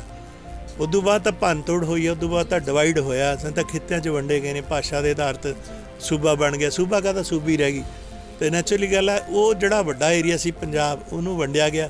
ਔਰ ਉਸ ਵਕਤ ਇਹ ਮੁੱਖ ਮੰਤਰੀ ਸੀਗੇ ਜਿਨ੍ਹਾਂ ਦਾ ਮਰਡਰ ਹੋਇਆ ਸੀ, ਜੇ ਇਹਨਾਂ ਦਾ ਕਤਲ ਨਾ ਹੋਇਆ ਹੁੰਦਾ ਤਾਂ ਗੱਲ ਹੋਰ ਹੁੰਦੀ ਹੋ ਸਕਦੀ। ਇਵੇਂ ਕਿਤਾਬ ਸਾਡੀ ਬਲੂ ਸਟਾਰ ਆਪਰੇਸ਼ਨ ਆਈ ਪਿੱਛੇ, ਨਰਪਿੰਦਰ ਰਤਨ ਹੁਣਾਂ ਨੇ ਲਿਖੀ। ਇਹ ਹਾਇਰ ਐਜੂਕੇਸ਼ਨ ਸੈਕਟਰੀ ਰਿਟਾਇਰ ਹੋਏ ਨੇ, IAS ਅਫਸਰ ਰਹੇ ਨੇ ਕਿਸੇ ਵੇਲੇ, ਅੱਜ ਤੋਂ ਕਰੀਬ 30-35 ਸਾਲ ਪਹਿਲਾਂ ਡਿਪਟੀ ਕਮਿਸ਼ਨਰ ਰਹੇ ਨੇ ਲੁਧਿਆਣਾ ਦੇ। ਔਰ ਬਹੁਤ ਵੱਡਿਆਂ ਅਹੁਦਿਆਂ 'ਤੇ ਰਹਿ ਕੇ ਇਹਨਾਂ ਨੇ ਉਸ ਵੇਲੇ ਦਾ ਡਾਟਾ ਇਕੱਠਾ ਕਰਕੇ ਬਲੂ ਸਟਾਰ ਆਪਰੇਸ਼ਨ 'ਤੇ ਕਿਤਾਬ ਕੀਤੀ, ਜਿਹੜਾ ਬਹੁਤ ਲੋਕ ਪੜ੍ਹ ਰਹੇ ਨੇ। ਉਹ ਜਾਣ ਰਹੇ ਨੇ ਕਿ ਡਾਟਾ ਕਿਸ ਤਰ੍ਹਾਂ ਹੁੰਦਾ, ਕਿ ਰਿਊਮਰ ਫਲਾਣੀਆਂ ਬਹੁਤ ਸੌਖੀਆਂ ਹੁੰਦੀਆਂ ਨੇ, ਕਿ ਕਹਿੰਦੇ ਨੇ ਇੰਨਾ ਕੁਝ ਹੋ ਗਿਆ, ਲੇਕਿਨ ਡਾਟਾ ਬੇਸ ਹੁੰਦੀਆਂ। ਇਹ ਡਾਟਾ ਬੇਸ ਹੈ ਆਰਮੀ ਦੀਆਂ, ਉਹ ਸਾਰੀਆਂ ਕਿੰਨੀਆਂ ਪ੍ਰੋਬਲਮ ਆਈਆਂ ਆਰਮੀ ਦੀਆਂ ਜਾਂ ਪੁਲਿਸ ਨੂੰ, ਜਾਂ ਜਿਹੜੇ ਲੋਕਾਂ ਦੀ ਡੈਥ ਹੋਈ, ਉਹਨਾਂ ਦਾ ਸਾਰਾ ਵੇਰਵਾ ਇਹਦੇ ਵਿੱਚ। ਇਸ ਤਰ੍ਹਾਂ ਇੱਕ ਰੈਵੋਲੂਸ਼ਨ ਦੀ ਕਿਤਾਬ ਪਿੱਛੇ ਆਈ ਸੀ, ਜਵਾਨਾਂ ਦਾ ਗੀਤ। ਇਹ 1945 ਦੇ ਰੈਵੋਲੂਸ਼ਨ, ਜਿਹੜਾ ਚਾਈਨਾ ਦੇ ਵਿੱਚ ਰੈਵੋਲੂਸ਼ਨ ਹੋਇਆ ਸੀ, ਉਹਦੇ 'ਤੇ ਇੱਕ ਲੜਕੀ ਨੇ PhD ਕਰਦਿਆਂ ਕਿਤਾਬ ਲਿਖੀ, ਦਾ ਸੌਂਗ ਆਫ ਯੂਥ। ਇਹ ਬੜਾ ਵਰਲਡ ਫੇਮਸ ਨਾਵਲ ਹੋਇਆ ਇਹ, ਔਰ ਅਸੀਂ ਪੰਜਾਬੀ ਦੇ ਵਿੱਚ ਪੜ੍ਹਾਇਆ। ਦੇਖੋ ਰੈਵੋਲੂਸ਼ਨ ਦੀ ਗੱਲ ਹੋ ਰਹੀ ਹੈ, ਅਤੇ ਰੈਵੋਲੂਸ਼ਨ ਕਿਸਾਨਾਂ ਦਾ ਅੰਦੋਲਨ ਵੀ ਚੱਲ ਰਿਹਾ ਸਾਡੇ ਕੋਲੇ ਪਿਛਲੇ ਸਾਲ ਤੋਂ। ਅਤੇ ਉਸੇ ਅੰਦੋਲਨ ਦੇ ਮਤਲਬ ਇਹ ਗਰਾਊਂਡ ਦੇ ਵਿੱਚ ਸਮਝਣ ਦੀ ਲੋੜ ਹੈ ਕਿ ਇਸ ਤੋਂ ਪਹਿਲਾਂ ਵੀ ਇਸ ਤਰ੍ਹਾਂ ਦੀਆਂ ਹਾਲਾਤ ਸਾਡੇ ਕੋਲੇ ਹੁੰਦੇ ਰਹੇ ਨੇ, ਅਤੇ 1945 ਤੋਂ ਲੈ ਕੇ ਅਸੀਂ ਅੱਜ ਤੱਕ ਕੀ ਸਿੱਖਿਆ, ਇਹ ਸਾਰਾ ਕੁਝ ਇਹਨਾਂ ਕਿਤਾਬਾਂ ਦੇ ਵਿੱਚ ਹੈ। ਸੋ ਕਿਤਾਬਾਂ ਦੱਸਦੀਆਂ ਨੇ, ਜਿਵੇਂ ਸਿੱਖ ਇਤਿਹਾਸ, ਉਦੇ ਤੇ ਅਸਤ। ਇਹ ਸਿੱਖ ਇਤਿਹਾਸ ਦਾ ਉਦੇ ਕਦੋਂ ਹੁੰਦਾ, ਮਹਾਰਾਜਾ ਰਣਜੀਤ ਸਿੰਘ ਤੋਂ ਪਹਿਲਾਂ, ਅਤੇ ਅਸਤ ਕਦੋਂ ਹੁੰਦਾ, ਮਹਾਰਾਜਾ ਰਣਜੀਤ ਸਿੰਘ ਤੋਂ ਬਾਅਦ। ਅਤੇ ਇਹ ਸਾਨੂੰ ਦੱਸਦੀਆਂ ਨੇ ਅਸੀਂ ਕੀ ਹੁਣ ਤੱਕ 40 ਸਾਲਾਂ 'ਚ ਉਸ ਵਕਤ ਗੇਨ ਕੀਤਾ ਅਤੇ ਕੀ ਉਦੋਂ ਬਾਅਦ ਗਵਾਇਆ। ਇਹ ਤਦੇ ਸੰਭਵ ਹੈ ਜੇ ਅਸੀਂ ਇਹਨਾਂ ਨੂੰ ਪੜ੍ਹਾਂਗੇ, ਇਹਨਾਂ ਨੂੰ ਜਾਣਾਂਗੇ। ਨਹੀਂ ਤਾਂ ਗੱਲਾਂ ਤਾਂ ਬਹੁਤ ਸੌਖੀਆਂ ਕਰਨੀਆਂ, ਪੜ੍ਹਨਾ ਬਹੁਤ ਹੈ ਔਖਾ ਕੰਮ ਵੀ ਹੈ। ਪੜ੍ਹ ਕੇ ਸਮਝਣਾ ਉਸ ਤੋਂ ਵੱਡਾ ਔਖਾ ਕੰਮ ਹੈ, ਕਿਉਂਕਿ ਰੱਟਾ ਲਾਉਣਾ ਹੋਰ ਚੀਜ਼ ਹੁੰਦੀ ਹੈ, ਉਹਨੂੰ ਸਮਝਣਾ ਹੋਰ ਚੀਜ਼ ਹੁੰਦੀ ਹੈ। ਬਹੁਤ ਵਾਰੀ ਅਸੀਂ ਕਿਤੇ ਵੀ ਤੁਰਿਆ ਜਾਂਦਾ ਮੱਥਾ ਟੇਕ ਦਿੰਦੇ ਹਾਂ, ਮੱਥਾ ਟੇਕਣ ਨਾਲ ਉਹ ਗੱਲ ਨਹੀਂ ਆਉਂਦੀ ਜੋ ਉਹਨੂੰ ਪੜ੍ਹਨ ਨਾਲ ਆਉਂਦੀ ਹੈ। ਅਤੇ ਪੜ੍ਹਿਆ ਉਦੋਂ ਹੀ ਜਾ ਸਕਦਾ ਕਿ ਜੇ ਤੁਹਾਡੇ ਅੰਦਰ ਕੋਈ ਗੱਲ ਹੈ, ਤਾਂ ਚਿਣਗ ਹੈ ਪੜ੍ਹਨ ਦੀ। ਅਤੇ ਜਿਹੜੀ ਕਿਤਾਬ ਹੈ ਨਾ, ਕਿਤਾਬ ਦੀ ਇੱਕ ਖਾਸੀਅਤ ਹੈ ਦੀਪਿਕਾ, ਕਿ ਕਿਤਾਬ ਇੱਕ ਉਹ ਦੋਸਤ ਹੈ ਜਿਹੜੀ ਕਿਸੇ ਨੂੰ ਧੋਖਾ ਨਹੀਂ ਦਿੰਦੀ। ਔਰ ਜਿਹੜਾ ਚੰਗੇਰੀ ਜ਼ਿੰਦਗੀ ਦਾ ਜਾਂ ਖੁਸ਼ਹਾਲ ਜ਼ਿੰਦਗੀ ਦਾ ਰਸਤਾ, ਉਹ ਕਿਤਾਬ 'ਚ ਹੋ ਕੇ ਲੰਘਦਾ। ਤੁਸੀਂ ਇੱਥੋਂ ਤੱਕ ਪਹੁੰਚੇ ਹੋ ਡਿਊ ਟੂ ਕਿਤਾਬ ਪਹੁੰਚੇ ਹੋ, ਤੁਸੀਂ ਐਜੂਕੇਸ਼ਨ ਲਈ ਤਾਂ ਤੁਸੀਂ ਇੱਥੋਂ ਤੱਕ ਪਹੁੰਚੇ ਹੋ। ਜਿਨ੍ਹਾਂ ਨੇ ਵੀ, ਮੈਂ ਵੀ ਐਜੂਕੇਸ਼ਨ ਲਈ, ਅਤੇ ਉਹ ਕਿਤਾਬ ਰਾਹੀਂ ਪਹੁੰਚੇ ਆ। ਕਿਤਾਬ ਕਿਸੇ ਰੂਪ ਦੇ ਵਿੱਚ ਹੀ ਪੜ੍ਹੀ ਜਾਵੇ, ਲੇਕਿਨ ਕਿਤਾਬ ਹੋਵੇ। ਕਿਤਾਬ ਸਾਨੂੰ ਕਿਉਂ, ਅਸੀਂ ਬੱਚੇ ਨੂੰ ਕਿਉਂ ਸਕੂਲ ਭੇਜਦੇ ਹਾਂ, ਤਾਂ ਕਿ ਊੜਾ ਆੜਾ ਤੋਂ ਸ਼ੁਰੂ ਕਰੇ, ABC ਤੋਂ ਸ਼ੁਰੂ ਕਰੇ, ਕਹਿ ਖਿਆ ਗਾ ਤੋਂ ਸ਼ੁਰੂ ਕਰੇ। ਉਹ ਹੌਲੀ ਹੌਲੀ ਉਹ ਬੱਚਾ ਉਸ ਭਾਸ਼ਾ ਨਾਲ ਜੁੜਦਾ, ਉਹ 35 ਅੱਖਰਾਂ ਨਾਲ ਜੁੜਦਾ, ਫਿਰ ਵਾਕ ਬਣਾਉਣੇ ਸਿੱਖਦਾ, ਵਾਕ ਤੋਂ ਫਿਰ ਅੱਗੇ ਤੁਰਦਾ ਹੈ। ਇਹ ਸਾਰਾ ਪੀਰੀਅਡ ਕਿਤਾਬ ਨਾਲ ਜੋੜਦਾ ਹੈ ਔਰ ਕਿਤਾਬ ਸਾਨੂੰ ਜ਼ਿੰਦਗੀ ਨਾਲ ਜੋੜਦੀ ਹੈ। ਜੀ ਤੇ ਸਰ ਜਿੱਦਾਂ ਕਿ ਅੱਜ ਕੱਲ ਸੀਬੀਐਸਈ ਬੋਰਡ ਬਹੁਤ ਆ ਗਏ ਨੇ, ਆਈਸੀਐਸਈ ਬੋਰਡ ਆ ਗਏ ਨੇ ਹਨਾ, ਉਹ 'ਚ ਇੰਗਲਿਸ਼ ਨੂੰ ਜ਼ਿਆਦਾ ਪ੍ਰੈਫਰੈਂਸ ਰੱਖਿਆ ਜਾਂਦਾ ਕਿ ਵੀ ਇੰਗਲਿਸ਼ ਪੜ੍ਹੋ, ਬੱਚਿਆਂ ਨੂੰ ਕਿਹਾ ਜਾਂਦਾ ਇੰਗਲਿਸ਼ ਹੀ ਪੜ੍ਹੋ, ਇੰਗਲਿਸ਼ ਹੀ ਪੜ੍ਹੋ। ਤੇ ਉਹਦੇ ਬਾਰੇ ਤੁਸੀਂ ਕੀ ਕਹਿਣਾ ਚਾਹੋਗੇ? ਕਿਉਂਕਿ ਪੰਜਾਬੀ ਤਾਂ ਸਾਡੇ ਪੰਜਾਬ ਦੀ ਗੁਰੂਆਂ ਦੀ ਧਰਤੀ ਮੰਨਿਆ ਜਾਂਦਾ ਇੱਕ ਹਿਸਾਬ ਦੇ ਹਨਾ, ਤੇ ਫਿਰ ਵੀ ਉਹਨਾਂ ਨੂੰ ਇੰਗਲਿਸ਼ ਪੜ੍ਹਨ ਵਾਸਤੇ ਜ਼ਿਆਦਾ ਪ੍ਰੇਰਿਤ ਕੀਤਾ ਜਾਂਦਾ ਹੈ, ਤੇ ਉਹਦੇ ਬਾਰੇ ਕੁਝ ਦੱਸੋ। ਨਹੀਂ, ਮੈਂ ਇਸ ਗੱਲ ਨੂੰ ਨਹੀਂ ਮੰਨਦਾ ਕਿ ਇਹ ਸਿਰਫ ਫੈਲਾਈ ਹੋਈ ਗੱਲ ਹੈ। ਕਿ ਦੂਜੀ ਪਹਿਲੀ ਗੱਲ ਤਾਂ ਇਹ ਹੈ ਕਿ ਸਾਡੇ ਪੰਜਾਬ ਦੇ ਵਿੱਚ ਇੱਕ ਖਾਸ ਤਰ੍ਹਾਂ ਦੀ ਸਿਆਸਤ ਦਾ ਮਾਹੌਲ ਹੈ ਕਿ ਇੱਥੇ ਰੁਜ਼ਗਾਰ ਦੀ ਭਾਸ਼ਾ ਨਹੀਂ ਬਣ ਸਕੀ ਪੰਜਾਬੀ। ਜਿਹੜੇ ਮੁਲਕ ਦੇ ਵਿੱਚ ਰੁਜ਼ਗਾਰ ਦੀ ਭਾਸ਼ਾ ਬਣ ਜਾਂਦੀ ਹੈ, ਜਿਹੜੀ ਵੀ ਭਾਸ਼ਾ, ਉਹਨੂੰ ਕੋਈ ਪ੍ਰੋਬਲਮ ਨਹੀਂ ਆਉਂਦੀ। ਮਸਲਨ ਮੈਂ 6 ਮਹੀਨੇ ਕੈਨੇਡਾ ਰਹਿਣਾ, ਪੰਜਾਬ ਦੇ ਲੋਕ ਉੱਥੇ ਜਾ ਕੇ ਪੰਜਾਬੀ ਜ਼ਿਆਦਾ ਪੜ੍ਹਦੇ ਨੇ। ਕਿਉਂ ਜ਼ਿਆਦਾ ਪੜ੍ਹਦੇ ਨੇ? ਕਿ ਉਹ ਮਲਟੀ ਕਲਚਰਲ, ਮਲਟੀ ਲਿੰਗੁਅਲ ਕੰਟਰੀ ਆ। ਉਹ ਉੱਥੇ ਜਿਸ ਬੱਚੇ ਨੂੰ ਜ਼ਿਆਦਾ ਤੋਂ ਜ਼ਿਆਦਾ ਭਾਸ਼ਾ ਆਉਂਦੀਆਂ ਨੇ, ਉਹਨੂੰ ਵੱਧ ਤੋਂ ਵੱਧ ਜੌਬ ਮਿਲਦੀ ਹੈ, ਵੱਧ ਤੋਂ ਵੱਧ ਨੌਕਰੀ ਮਿਲਦੀ ਹੈ। ਜੇ ਤੁਸੀਂ ਬੈਂਕ 'ਚ ਵੀ ਜਾਂਦੇ ਹੋ ਤਾਂ ਉੱਥੇ ਕਿਹੜੀ ਭਾਸ਼ਾ 'ਚ ਤੁਸੀਂ ਗੱਲ ਕਰਨੀ ਹੈ, ਉਹਨਾਂ ਦਾ ਆਪਰੇਟਰ ਬੈਠਾ। ਜੇ ਤੁਸੀਂ ਕਹੋ ਕਿ ਮੈਨੂੰ ਪੰਜਾਬੀ ਆਉਂਦੀ ਹੈ ਤਾਂ ਪੰਜਾਬੀ ਕੋਲੇ ਭੇਜੇਗਾ। ਜੇ ਤੁਸੀਂ ਕਹੋ ਸਪੈਨਿਸ਼ ਆਉਂਦੀ ਹੈ, ਸਪੈਨਿਸ਼ ਕੋਲੇ ਭੇਜੇਗਾ। ਲੇਕਿਨ ਉਹ ਤੁਹਾਡਾ ਉਹ ਰੋਲ ਮਾਡਲ ਬਣਨਗੇ ਕਿਉਂਕਿ ਉਹਨਾਂ ਨੂੰ ਉਸ ਕਸਟਮਰ ਨਾਲ ਗੱਲ ਕਰਨ ਵਾਸਤੇ ਉਸ ਦੀ ਲੋੜ ਹੈ, ਉਸ ਜੌਬ ਦੀ ਲੋੜ ਹੈ ਜਿਹੜਾ ਉਹਨਾਂ ਨਾਲ ਡੀਲ ਕਰ ਰਿਹਾ। ਅਸੀਂ ਕਈ ਵਾਰੀ ਹੁੰਦਾ ਹੈ ਕਿ ਅਸੀਂ ਕਹਿ ਦਿੰਦੇ ਮੈਨੂੰ ਅੰਗਰੇਜ਼ੀ ਨਹੀਂ ਆਉਂਦੀ, ਤੇ ਇਨਫੀਰੀਟੀ ਕੰਪਲੈਕਸ 'ਚ ਆ ਜਾਂਦਾ ਵੀ ਮੈਨੂੰ ਜੇ ਨਹੀਂ ਆਉਂਦੀ ਤਾਂ ਦੂਜੇ ਨੂੰ ਵੀ ਤਾਂ ਨਹੀਂ ਆਉਂਦੀ ਨਾ ਪੰਜਾਬੀ। ਤੇ ਸਾਨੂੰ ਇਸ ਗੱਲ ਦੀ ਕਿਉਂ ਇਹ ਸੋਚੀਏ ਕਿ ਮੈਨੂੰ ਫਲਾਣੀ ਭਾਸ਼ਾ ਨਹੀਂ ਆਉਂਦੀ। ਜਿੰਨੀਆਂ ਭਾਸ਼ਾਵਾਂ ਜ਼ਿਆਦਾ ਆਉਣਗੀਆਂ, ਜਿਸ ਬੱਚੇ ਦੀਆਂ ਮਾਸੀਆਂ ਜ਼ਿਆਦਾ ਹੁੰਦੀਆਂ ਨੇ, ਬੜਾ ਖੁਸ਼ ਹੁੰਦਾ ਹੈ। ਤੇ ਮਾਂ ਦੇ ਨਾਲ ਮਾਸੀਆਂ ਦਾ ਹੋਣਾ ਬਹੁਤ ਜ਼ਰੂਰੀ ਹੈ। ਤੇ ਜਿੰਨੀਆਂ ਅਸੀਂ ਭਾਸ਼ਾ ਸਿੱਖਾਂਗੇ ਉਨੀਆਂ ਸਾਨੂੰ ਗੇਨ ਹੋਏਗਾ। ਬਾਕੀ ਇਹ ਕੰਪਲੈਕਸ ਨਹੀਂ ਪਾਲਣਾ ਚਾਹੀਦਾ ਕਿ ਪੇਰੈਂਟਸ ਸਾਨੂੰ ਅੰਗਰੇਜ਼ੀ ਪੜ੍ਹਾ ਰਹੇ ਨੇ। ਜਿਹੜੇ ਪੜ੍ਹਾ ਰਹੇ ਨੇ ਉਹਨਾਂ ਨੂੰ ਇਹ ਹੁੰਦਾ ਕਿ ਉੱਥੇ ਜੌਬ ਮਿਲ ਜਾਏਗੀ। ਇੱਕ ਉਹਨਾਂ ਨੂੰ ਕੰਪਲੈਕਸ ਹੈਗਾ ਕਿ ਉੱਥੇ ਜੌਬ ਮਿਲ ਜਾਏਗੀ, ਪਰ ਇਹ ਜ਼ਰੂਰੀ ਨਹੀਂ ਹੈ। ਤੁਹਾਨੂੰ ਆਪਣੀ ਭਾਸ਼ਾ ਦੇ ਵਿੱਚ ਵੀ ਵਧੀਆ ਕੰਮ ਹੋ ਸਕਦਾ। ਮਤਲਬ ਇੱਕ ਵਧੀਆ ਖਿਡਾਰੀ ਜੋ ਆਪਣੀ ਭਾਸ਼ਾ 'ਚ ਗੱਲ ਕਰਦਾ ਖੇਡਦਾ, ਤੇ ਉਹ ਭਾਵੇਂ ਉਹਨੂੰ ਅੰਗਰੇਜ਼ੀ ਨਹੀਂ ਵੀ ਆਉਂਦੀ ਤਾਂ ਵੀ ਉਹ ਗੋਲਡ ਮੈਡਲ ਲੈ ਜਾਂਦਾ ਹੈ ਨਾ। ਅੱਜ ਤੁਹਾਡੇ ਸਾਹਮਣੇ ਲਿਆ ਹੀ ਹੈ ਨਾ। ਉਹਦੇ ਕੋਲ ਹੋਰ ਭਾਸ਼ਾ ਨਹੀਂ ਆਉਂਦੀ, ਉਹਦੀ ਮੈਂ ਕੱਲ੍ਹ ਇੰਟਰਵਿਊ ਸੁਣ ਰਿਹਾ ਸੀ ਚੀਨੂ ਦੀਆਂ, ਉਹਨੂੰ ਹਿੰਦੀ ਤੋਂ ਇਲਾਵਾ ਭਾਸ਼ਾ ਨਹੀਂ ਆਉਂਦੀ ਜਾਂ ਉਹਨੂੰ ਆਪਣੀ ਭਾਸ਼ਾ ਆਉਂਦੀ ਹੈ। ਉਹ ਤਾਂ ਅੰਗਰੇਜ਼ੀ ਨਹੀਂ ਬੋਲ ਰਹੀ, ਲੇਕਿਨ ਉਹ ਸਿਲਵਰ ਮੈਡਲ ਲੈ ਕੇ ਆਈ ਹੈ। ਕਿ ਉੱਥੇ ਭਾਸ਼ਾ ਦਾ ਕੋਈ ਗੱਲ ਰਹੀ? ਉੱਥੇ ਉਹਦੀ ਇਕੁਐਲਿਟੀ ਦੀ ਗੱਲ ਦੀ, ਉਹਦੇ ਸੰਘਰਸ਼ ਦੀ ਗੱਲ ਹੋਈ ਹੈ। ਸਾਨੂੰ ਇਹਨਾਂ ਗੱਲਾਂ ਤੋਂ ਉੱਪਰ ਉੱਠ ਕੇ ਭਾਸ਼ਾ ਜਿੰਨੀਆਂ ਵੀ ਹੋਣ ਚੰਗੀ ਗੱਲ ਹੈ। ਜੇ ਥੋੜੀ ਵੀ ਆਉਂਦੀ ਕੋਈ ਭਾਸ਼ਾ ਤਾਂ ਮਾੜੀ ਗੱਲ ਨਹੀਂ ਹੈ, ਪਰ ਜੇ ਆਪਣੀ ਭਾਸ਼ਾ ਨੂੰ ਤੁਸੀਂ ਇਗਨੋਰ ਕਰਦੇ ਹੋ ਤਾਂ ਉਹ ਮਾੜੀ ਗੱਲ ਹੈ। ਸਰ, ਅਨੁਵਾਦ ਸਾਹਿਤ, ਟ੍ਰਾਂਸਲੇਸ਼ਨ ਵਰਕ ਵੀ ਜਿਹਨੂੰ ਕਿਹਾ ਜਾਂਦਾ ਹੈ, ਉਹਦੇ ਬਾਰੇ ਤੁਸੀਂ ਕੁਝ ਜਾਣਕਾਰੀ ਦਿਓ ਸਾਨੂੰ। ਹਾਂ, ਉਹਦੇ ਬਾਰੇ ਇਹ ਹੈ ਕਿ ਸਾਡੇ ਕੋਲੇ ਸਭ ਤੋਂ ਪਹਿਲਾਂ ਨਾ ਰਸ਼ੀਅਨ ਲਿਟਰੇਚਰ ਸਾਡੇ ਕੋਲੇ ਅਨੁਵਾਦ ਸਾਹਿਤ ਦੇ ਰੂਪ ਦੇ ਵਿੱਚ ਆਇਆ, ਜਿਹੜਾ ਸਾਨੂੰ ਬਹੁਤ ਪ੍ਰੇਰਿਤ ਕੀਤਾ। ਰਸੂਲ ਹਮਜ਼ਾ ਤੌਬ ਦੀ ਮੇਰਾ ਦਾਗਿਸਤਾਨ ਕਿਤਾਬ ਨੇ। ਤੇ ਅਸੀਂ ਵੀ ਜਦੋਂ ਪ੍ਰਕਾਸ਼ਨ ਸ਼ੁਰੂ ਕੀਤਾ ਤਾਂ ਸਭ ਤੋਂ ਪਹਿਲਾਂ ਇੱਕ ਕਲਾਸਿਕ ਕਿਤਾਬ ਪਬਲਿਸ਼ ਕੀਤੀ, ਦਾ ਓਲਡ ਮੈਨ ਐਂਡ ਦਾ ਸੀ, ਜਿਹਨੂੰ ਨੋਬਲ ਅਵਾਰਡ ਮਿਲਿਆ, ਨੋਬਲ ਪੁਰਸਕਾਰ ਮਿਲਿਆ। ਅਰਨੈਸਟ ਹੈਮਿੰਗਵੇ ਦਾ ਨਾਵਲ। ਮੇਰੇ ਬ੍ਰਦਰ ਪਵਨ ਗੁਲਾਟੀ, ਹੁਣ ਉਹ PCS ਨੇ, ਪਹਿਲਾਂ ਉਹ ਟੀਚਰ ਸੀਗੇ, ਉਹਨਾਂ ਨੇ ਅਨੁਵਾਦ ਕੀਤਾ ਸੀ। 1997 ਦੇ 'ਚ ਅਨੁਵਾਦ ਕੀਤਾ ਸੀ, ਜਿਹੜਾ ਪਬਲਿਸ਼ ਕੀਤਾ। 11 ਐਡੀਸ਼ਨ ਛਪ ਚੁੱਕੇ ਨੇ। ਮੇਰੇ ਪਿਤਾ ਜੀ ਨੇ, ਸ਼ਾਹ ਚਮਨ ਜੀ, ਇਸ ਵਕਤ ਫਿਜ਼ੀਕਲੀ ਸਾਡੇ ਵਿਚਕਾਰ ਨਹੀਂ ਨੇ, ਲੇਕਿਨ ਹਰ ਵਕਤ ਸਾਡੇ ਮੌਜੂਦ ਨੇ। ਸ਼ਬਦਾਂ ਰਾਹੀਂ, ਕਿਤਾਬਾਂ ਰਾਹੀਂ ਉਹਨਾਂ ਦੀ ਗੱਲਾਂ ਕਰਦੇ ਆ। ਉਹਨਾਂ ਨੇ ਫਿਰ ਚੈਖਵ ਦੀਆਂ ਕਹਾਣੀਆਂ 3 ਵਾਰੀ ਪਬਲਿਸ਼ ਕੀਤੀਆਂ। ਉਹਨਾਂ ਨੇ ਸਪਾਰਟੈਕਸ ਨਾਂ ਦਾ ਹਾਵਰਡ ਫਾਸਟ ਦਾ ਨਾਵਲ ਕੀਤਾ। ਅਸੀਂ ਇੱਕ ਰੂਟਸ ਨਾਵਲ ਪਬਲਿਸ਼ ਕੀਤਾ ਅਲੈਕਸ ਹੈਕਸਲੇ ਦਾ, ਜਿਹੜੀ 100ਵਾਂ ਸਾਲ ਉਹਨਾਂ ਦਾ ਵੀ ਚੱਲ ਰਿਹਾ। 11 ਅਗਸਤ ਨੂੰ ਉਹਨਾਂ ਦਾ ਜਨਮ ਦਿਨ ਹੈ। ਔਰ ਉਹਨਾਂ ਦੀ ਨਾਵਲ ਦੀ ਹਾਲਤ ਇਹ ਹੈ ਕਿ ਉਹਨਾਂ ਦੀਆਂ 80 ਲੱਖ ਕਿਤਾਬਾਂ ਅਮਰੀਕਾ ਦੇ ਵਿੱਚ ਸੇਲ ਹੋਈਆਂ ਔਰ ਬੈਸਟ ਸੈਲਰ ਦੇ ਵਿੱਚ ਆਉਂਦੇ ਨੇ। ਔਰ ਅਸੀਂ ਉਹ ਪੰਜਾਬੀ ਦੇ ਵਿੱਚ ਉਹ 828 ਸਫ਼ੇ ਦਾ ਨਾਵਲ ਪਬਲਿਸ਼ ਕੀਤਾ, ਜਿਹੜਾ 300 ਸਾਲ ਦਾ ਅਫਰੀਕਾ ਦਾ ਇਤਿਹਾਸ ਹੈ। ਅਫਰੀਕਨ ਲੋਕਾਂ ਨੇ ਕਿਵੇਂ ਗੁਲਾਮ ਬਣਾ ਕੇ ਅਮਰੀਕਾ ਦੇ ਵਿੱਚ ਉਸਾਰੀ ਹੋਈ, ਡਿਵੈਲਪਮੈਂਟ ਹੋਈ, ਉਸ ਨੂੰ ਬੇਸ ਬਣਾ ਕੇ ਉਹਨਾਂ ਨੇ ਨਾਵਲ ਲਿਖਿਆ ਆਪਣੀਆਂ 7 ਪੀੜ੍ਹੀਆਂ ਦੇ ਪਿੱਛੇ, ਕਿ ਉਹਨਾਂ ਦੀਆਂ 7ਵੀਂ ਪੀੜ੍ਹੀ ਨੂੰ ਕਿਵੇਂ ਗੁਲਾਮ ਬਣਾ ਕੇ ਇੱਥੇ ਲਿਆਂਦਾ ਗਿਆ ਅਮਰੀਕਾ 'ਚ, ਔਰ ਕਿਵੇਂ ਡਿਵੈਲਪਮੈਂਟ ਹੋਈ ਤੇ ਕਿਵੇਂ ਉਹਨਾਂ ਨੇ ਉਹਨੂੰ ਯਾਦ ਕਰਦਿਆਂ ਨਾਵਲ ਲਿਖਿਆ। ਇਸ ਤਰ੍ਹਾਂ ਦਾ ਬਹੁਤ ਸਾਰਾ ਸਾਹਿਤ ਹੈ। ਮੈਂ ਹੁਣੇ ਗੱਲ ਕੀਤੀ ਸੀ ਸਿੱਖ ਰਾਜ ਦਾ ਉਦੇ ਤੇ ਅਸਤ, ਇਹ ਬ੍ਰਦਰ ਮੇਰੇ ਪਵਨ ਗੁਲਾਟੀ ਉਹਨਾਂ ਨੇ ਕੀਤਾ। ਉਹਨਾਂ ਨੇ ਹੋਰ ਬਹੁਤ ਸਾਰੀਆਂ ਅਨੁਵਾਦ ਕੀਤੀਆਂ ਨੇ। ਅਮੀਨਾ ਨਾਵਲ ਦਾ ਅਨੁਵਾਦ ਕੀਤਾ। ਸੋ ਅਨੁਵਾਦਕ ਨਾਵਲ ਦਾ ਨਾ ਸਾਡੇ 'ਚ ਬਹੁਤ ਵੱਡਾ ਰੋਲ ਹੈ। ਜਿਹੜੀ ਭਾਸ਼ਾ ਅਸੀਂ ਨਹੀਂ ਜਾਣਦੇ, ਸਾਡੇ ਵੱਡੇ ਵਡੇਰੇ ਜਾਂ ਸਾਡੇ ਪ੍ਰੋਫੈਸਰ ਜਾਂ ਸਾਡੇ ਤੋਂ ਸਿਆਣੇ ਜਿਨ੍ਹਾਂ ਨੂੰ ਬਹੁਤ ਸਾਰੀਆਂ ਭਾਸ਼ਾ ਆਉਂਦੀਆਂ ਨੇ, ਉਹ ਪੁਰਾਣੀ ਹੋਰ ਭਾਸ਼ਾ 'ਚੋਂ ਚੰਗੀ ਸਾਹਿਤ ਲਿਆ ਕੇ ਪੰਜਾਬੀ ਦੇ ਵਿੱਚ ਕਰਦੇ ਨੇ। ਜਿਵੇਂ ਮੈਂ ਗੱਲ ਕੀਤੀ ਸੀ ਦਾ ਸੌਂਗ ਆਫ ਯੂਥ ਦੀ, ਇਹ ਵੀ ਸਾਡੇ ਰਵਿੰਦਰ ਸਿੰਘ ਰਾਹੀ ਨੇ ਗੁਰਦਿਆਲ ਸਿੰਘ ਉਹਨਾਂ ਦੇ ਬੇਟੇ ਨੇ, ਉਹਨਾਂ ਨੇ ਅਨੁਵਾਦ ਕੀਤਾ। ਜੇ ਉਹ ਅਨੁਵਾਦ ਨਾ ਕਰਦੇ ਤਾਂ ਅਸੀਂ ਇਹ ਕਿਤਾਬ ਪੜ੍ਹ ਨਹੀਂ ਸੀ ਸਕਦੇ, ਹੈ ਨਾ। ਕੋਈ ਵੀ ਚੰਗੀ ਰਚਨਾ ਦਾ ਅਨੁਵਾਦ ਹੋਣਾ ਸ਼ੁਭ ਸ਼ਗਨ ਆ ਸਾਡੇ ਲਈ, ਔਰ ਅਨੁਵਾਦ ਜਦੋਂ ਆਉਂਦਾ ਤੇ ਅਨੁਵਾਦ ਨੂੰ ਐਪਰੀਸ਼ੀਏਟ ਕਰਨਾ ਚਾਹੀਦਾ, ਕਿਉਂਕਿ ਅਨੁਵਾਦ ਰਾਹੀਂ ਸਾਡੇ ਕੋਲ ਰਸ਼ੀਅਨ ਸਾਹਿਤ ਆ ਰਿਹਾ, ਅਮਰੀਕਨ ਆ ਰਿਹਾ, ਹੋਰ ਭਾਸ਼ਾਵਾਂ ਦਾ ਸਾਹਿਤ ਆ ਰਿਹਾ, ਅਫਰੀਕਨ ਸਾਹਿਤ ਆ ਰਿਹਾ, ਔਰ ਸਾਡਾ ਵੀ ਸਾਹਿਤ ਹੋਰ ਭਾਸ਼ਾਵਾਂ ਦੇ ਵਿੱਚ ਜਾ ਰਿਹਾ। ਪੰਜਾਬੀ ਵੀ ਅਨੁਵਾਦ ਹਿੰਦੀ ਵਾਲੇ ਪੜ੍ਹ ਰਹੇ ਨੇ, ਹੋਰ ਭਾਸ਼ਾਵਾਂ 'ਚ ਪੜ੍ਹਿਆ ਜਾ ਰਿਹਾ। ਸਾਡੀਆਂ ਬਹੁਤ ਸਾਰੀਆਂ ਕਿਤਾਬਾਂ ਮਰਾਠੀ, ਬੰਗਲਾ ਦੇ ਵਿੱਚ ਵੀ ਅਨੁਵਾਦ ਹੋਈਆਂ ਨੇ, ਜਦ ਕਿ ਅਸੀਂ ਉਹਨਾਂ ਦਾ ਵੀ ਕੀਤਾ। ਮੇਰੇ ਪਿਤਾ ਜੀ ਨੂੰ, ਸ਼ਾਹ ਚਮਨ ਜੀ ਨੂੰ ਅਵਾਰਡ ਵੀ ਮਿਲਿਆ, ਤੇ ਉਹ ਕਰਬਲਾ ਨਾਵਲ ਦੇ ਉੱਤੇ ਮਿਲਿਆ, ਪ੍ਰੇਮ ਚੰਦ ਦੇ ਨਾਵਲ ਨੂੰ ਅਨੁਵਾਦ ਕਰਨ ਦੇ ਉੱਤੇ। ਅਸੀਂ ਬਹੁਤ ਸਾਰਾ ਇੰਗਲਿਸ਼ ਜਾਂ ਬੰਗਲਾ ਸਾਹਿਤ ਵੀ ਅਨੁਵਾਦ ਕੀਤਾ, ਅਤੇ ਮੈਨੂੰ ਲੱਗਦਾ ਕਿ ਅਨੁਵਾਦ ਸਾਡੀ ਜ਼ਿੰਦਗੀ ਦੇ ਵਿੱਚ ਅਹਿਮ ਰੋਲ ਅਦਾ ਕਰਦਾ। ਜਿਵੇਂ ਆਪਾਂ ਫਿਲਮਾਂ ਵੀ ਦੇਖ ਰਹੇ ਹਾਂ ਤਾਂ ਹਿੰਦੀ ਦੇਖ ਰਹੇ ਹੁੰਦੇ ਹਾਂ, ਲੇਕਿਨ ਮਹਿਸੂਸ ਪੰਜਾਬੀ ਮਹਿਸੂਸ ਕਰ ਰਹੇ ਉਹਨੂੰ ਸਾਰਾ ਕੁਝ। ਸੋ ਇਹ ਜ਼ਰੂਰੀ ਹੈ ਕਿ ਅਨੁਵਾਦਕ ਸਾਹਿਤ ਵੀ ਸਾਨੂੰ ਪੜ੍ਹਨਾ ਚਾਹੀਦਾ। ਸਰ ਇੱਕ ਸਵਾਲ ਹੋਰ ਹੈ ਮੇਰਾ, ਜਿੱਦਾਂ ਆਪਾਂ ਨਕਸ਼ਿਆਂ 'ਚ ਦੇਖਦੇ ਹਾਂ ਪੰਜਾਬ ਬਹੁਤ ਨਿੱਕਾ ਜਿਹਾ ਨਜ਼ਰ ਆਉਂਦਾ ਹੈ, ਅਤੇ ਜਿੱਦਾਂ ਤੁਸੀਂ ਦੱਸਿਆ ਸੀਗਾ ਕਿ ਹਿਮਾਚਲ ਵੀ ਪੰਜਾਬ ਦਾ ਹਿੱਸਾ ਹੀ ਕਹਿਲਾਇਆ ਜਾਂਦਾ ਸੀ, ਫਿਰ ਉਹਦੇ ਅਲੱਗ-ਅਲੱਗ ਹੁਣ ਪੰਜਾਬ ਨਿੱਕਾ ਜਿਹਾ, ਹਿਮਾਚਲ ਆਪਣਾ ਅਲੱਗ, ਅਤੇ ਉਹਦੇ ਬਾਰੇ ਕੁਝ ਦੱਸੋ ਕਿ ਕਿੱਦਾਂ ਹੋਇਆ, ਕੀ ਹਿਸਾਬ ਕੀ ਹੋਇਆ ਸੀ ਇਹਦੇ ਵਿੱਚ?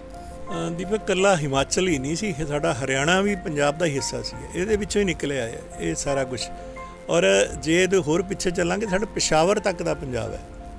ਮਹਾਰਾਜਾ ਰਣਜੀਤ ਸਿੰਘ ਦੇ ਕਾਲ ਟਾਈਮ ਪਿਸ਼ਾਵਰ ਤੋਂ ਲੈ ਕੇ ਫਰੀਦਾਬਾਦ, ਦਿੱਲੀ ਤੱਕ ਦਾ ਪੰਜਾਬ ਸੀਗਾ ਸਾਡੇ ਕੋਲ। ਇਹ ਤਾਂ ਹੌਲੀ ਹੌਲੀ ਮਹਾਰਾਜਾ ਰਣਜੀਤ ਸਿੰਘ ਦਾ ਉਹ ਰਾਜ ਨਹੀਂ ਰਿਹਾ, ਉਹ 40 ਸਾਲ ਦਾ ਰਾਜ ਖਤਮ ਹੋ ਗਿਆ। ਉਸ ਤੋਂ ਬਾਅਦ ਸਾਡੇ ਕੋਲੇ ਜਿਹੜਾ ਬੇਸ਼ੱਕ ਪੰਜਾਬ ਦਾ ਹਿੱਸਾ ਰਿਹਾ 47 ਤੋਂ ਪਹਿਲਾਂ, ਪਿਸ਼ਾਵਰ ਤੋਂ ਲੈ ਕੇ ਫਰੀਦਾਬਾਦ, ਨੋ ਡਾਊਟ, ਲੇਕਿਨ 47 ਤੋਂ ਬਾਅਦ ਵੰਡਿਆ ਗਿਆ।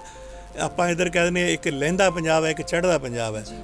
ਅਸੀਂ ਚੜ੍ਹਦੇ ਪੰਜਾਬ ਦੇ ਵਿੱਚ ਰਹਿੰਦੇ ਹਾਂ। ਜਿਹੜਾ 47 ਤੋਂ ਪਰੇ ਰਹਿ ਗਿਆ, ਪਾਕਿਸਤਾਨ 'ਚ ਰਹਿ ਗਿਆ, ਉਹ ਲਹਿੰਦਾ ਪੰਜਾਬ ਹੈ। ਬਹੁਤ ਵੱਡਾ ਇਲਾਕਾ ਪੰਜਾਬ, ਉਹ ਸਾਰਾ ਪੰਜਾਬ ਹੁੰਦਾ ਸੀ ਕਿਸੇ ਵੇਲੇ। ਪੰਜਾਬ ਦਾ ਮਤਲਬ ਹੈ 5 ਦਰਿਆਵਾਂ ਦੀ ਧਰਤੀ, ਜਿੱਥੋਂ 5 ਦਰਿਆ ਨਿਕਲਦੇ ਨੇ, ਸਤਲੁਜ, ਬਿਆਸ, ਰਾਵੀ, ਜੇਹਲਮ, ਚਨਾਬ, ਔਰ ਸਿੰਧ ਦੇ ਵਿੱਚ ਜਾ ਕੇ ਇਹ ਪ੍ਰਵਾਹ ਕਰਦੇ ਨੇ। 5 ਦਰਿਆ ਜਿੱਥੋਂ ਨਿਕਲਦੇ ਨੇ ਉਹਨੂੰ ਪੰਜਾਬ ਕੀਤਾ। ਜੰਮੂ ਕਸ਼ਮੀਰ ਵੀ ਚ ਨਾਲ ਆਉਂਦਾ ਸੀ, ਉਹ 'ਚ ਹਿਮਾਚਲ ਵੀ ਸੀ, ਉਹ 'ਚ ਹਰਿਆਣਾ ਵੀ ਸੀ, ਉਹਦੇ ਵਿੱਚ ਲਾਹੌਰ ਵੀ ਸੀ, ਪੇਸ਼ਾਵਰ ਵੀ ਸੀ, ਅਫਗਾਨਿਸਤਾਨ ਦਾ ਇਲਾਕਾ ਵੀ ਪੰਜਾਬ ਦੇ ਵਿੱਚ ਆਉਂਦਾ ਸੀ। ਹੌਲੀ ਜਦੋਂ 47 ਤੋਂ ਬਾਅਦ ਵੰਡ ਹੋਈ ਹੈ, 47 ਤੋਂ ਬਾਅਦ ਕਿਉਂਕਿ ਪਾਕਿਸਤਾਨ ਅਲੱਗ ਹੋ ਗਿਆ ਅਤੇ ਲਹਿੰਦਾ ਪੰਜਾਬ ਨੂੰ ਕਿਹਾ ਜਾਂਦਾ, ਉਹ ਅਲੱਗ ਹੋ ਗਿਆ, ਅਸੀਂ ਚੜ੍ਹਦੇ ਪੰਜਾਬ ਦੇ ਵਿੱਚ ਆ ਗਏ। ਹੁਣ ਜਦੋਂ ਮੈਂ ਉਹੀ ਗੱਲ ਕਰ ਰਿਹਾ, ਜਦੋਂ ਕੈਰੋਂ ਸਾਹਿਬ ਦੀ ਆਪਾਂ ਗੱਲ ਕੀਤੀ ਕਿ ਕੈਰੋਂ ਸਾਹਿਬ ਦੇ ਵੇਲੇ ਪੰਜਾਬ ਇੱਕ ਸੀਗਾ, ਉਹਦੇ ਵਿੱਚ ਹਿਮਾਚਲ ਵੀ ਸੀਗਾ, ਉਹ 'ਚ ਹਰਿਆਣਾ ਵੀ ਸੀਗਾ। ਉਸ ਤੋਂ ਬਾਅਦ ਜਦੋਂ ਪੰਜਾਬ ਦੀ ਵੰਡ ਹੁੰਦੀ ਹੈ 66 ਦੇ ਵਿੱਚ, ਪੰਜਾਬੀ ਭਾਸ਼ਾ ਬੋਲਦੇ ਇਲਾਕਿਆਂ ਦੀ ਗੱਲ ਚੱਲਦੀ ਹੈ, ਅਤੇ ਉਦੋਂ ਹਿਮਾਚਲ ਔਰ ਹਰਿਆਣਾ ਵੱਖ ਕਰ ਦਿੱਤੇ ਜਾਂਦੇ ਨੇ, ਅਤੇ ਸਾਡਾ ਜਿਹੜਾ ਖਿੱਤਾ ਉਹ ਅੰਮ੍ਰਿਤਸਰ ਤੋਂ ਲੈ ਕੇ ਰਾਜਪੁਰਾ ਤੱਕ ਰਹਿ ਜਾਂਦਾ, ਪਠਾਨਕੋਟ ਤੋਂ ਲੈ ਕੇ ਅਬੋਹਰ ਤੱਕ ਰਹਿ ਜਾਂਦਾ। ਲੇਕਿਨ ਕਿਸੇ ਵੇਲੇ ਪੂਰਾ ਲੱਦਾਖ, ਲੇਹ ਇਲਾਕਾ ਵੀ ਪੰਜਾਬ ਦਾ ਸੀ, ਫਰੀਦਾਬਾਦ, ਗੁੜਗਾਉਂ ਦਾ ਇਲਾਕਾ ਵੀ ਪੰਜਾਬ ਦਾ ਹੁੰਦਾ ਸੀ। ਸੋ ਇਹਦੇ ਲਈ ਜਾਣਨ ਲਈ ਤਦੇ ਮੈਂ ਕਹਿੰਦਾ ਕਿ ਉਹ ਇਤਿਹਾਸ ਨੂੰ ਜਾਣਨਾ ਜ਼ਰੂਰੀ ਹੈ।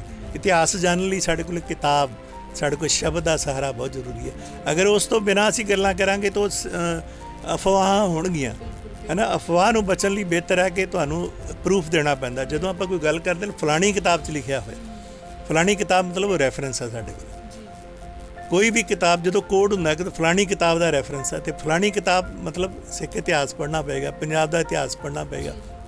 ਇਤਿਹਾਸ ਤੋਂ ਅਸੀਂ ਜਾਣ ਸਕਾਂਗੇ ਕਿ ਪੰਜਾਬ ਸੂਬਾ ਤੋਂ ਸੂਬੀ ਕਿਵੇਂ ਬਣਿਆ। ਅਤੇ ਹੁਣ ਵੀ ਕੋਸ਼ਿਸ਼ ਹੋ ਰਹੀ ਹੈ ਕਿ ਪੰਜਾਬ ਨੂੰ ਹੋਰ ਤੋੜ ਦਿੱਤਾ ਜਾਵੇ, ਪੰਜਾਬ ਨੂੰ ਯੂਨੀਟੈਟਰੀ ਬਣਾ ਦਿੱਤਾ ਜਾਵੇ, ਜਾਂ ਵੱਖ-ਵੱਖ ਸਿਆਸਤਦਾਨ ਆਪਣੇ ਮੁਹਾਦ ਦੇ ਵਾਂਗੂ ਚੱਲਦੇ ਨੇ। ਲੇਕਿਨ ਅਸਲੀਅਤ ਇਹ ਹੈ ਕਿ ਪੰਜਾਬ ਅਸੀਂ ਬਹੁਤ ਛੋਟਾ ਕੀਤਾ।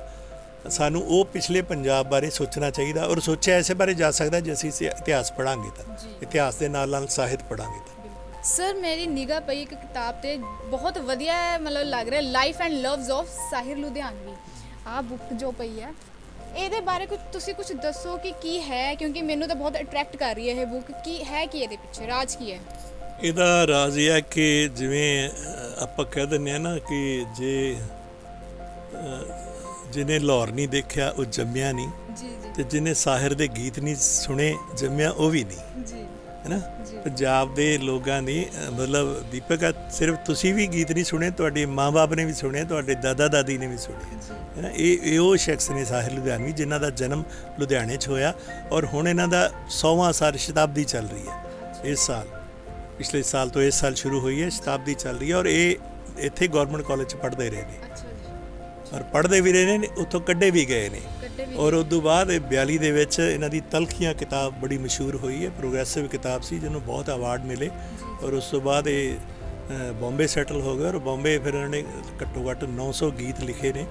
ਜਿਹੜੇ ਪੁਰਾਣੇ ਗੀਤ, ਕਿਸੇ ਵੀ ਆਪਾਂ ਗੀਤ ਦੀ ਗੱਲ ਕਰੀਏ ਤੇ ਉਹਨਾਂ ਦੇ ਵਿੱਚੋਂ ਜਿਹੜੇ ਅਸੀਂ 70 ਤੋਂ ਪਹਿਲਾਂ ਗੀਤ ਸੁਣੇ ਨੇ, ਚਾਹੇ ਕभी कभी ਦੇ ਗੀਤ ਹੋਣ, कभी कभी मेरे दिल में ख्याल आता है, ਉਹ ਸਾਰੇ ਗੀਤ ਇਹਨਾਂ ਦੇ ਲਿਖੇ ਹੋਏ ਨੇ। ਮਿਲੋ ਨਾ ਤੁਮ ਤੋਂ ਹਮ ਘਬਰਾਏ, ਮਿਲੋ ਤੋਂ ਆਗ ਚੁਰਾਏ, ਹਮੇ ਕਿਆ ਹੋ ਗਿਆ ਹੈ, ਉਹ ਸਾਰੇ ਗੀਤ ਇਹਨਾਂ ਦੇ ਲਿਖੇ ਹੋਏ ਨੇ।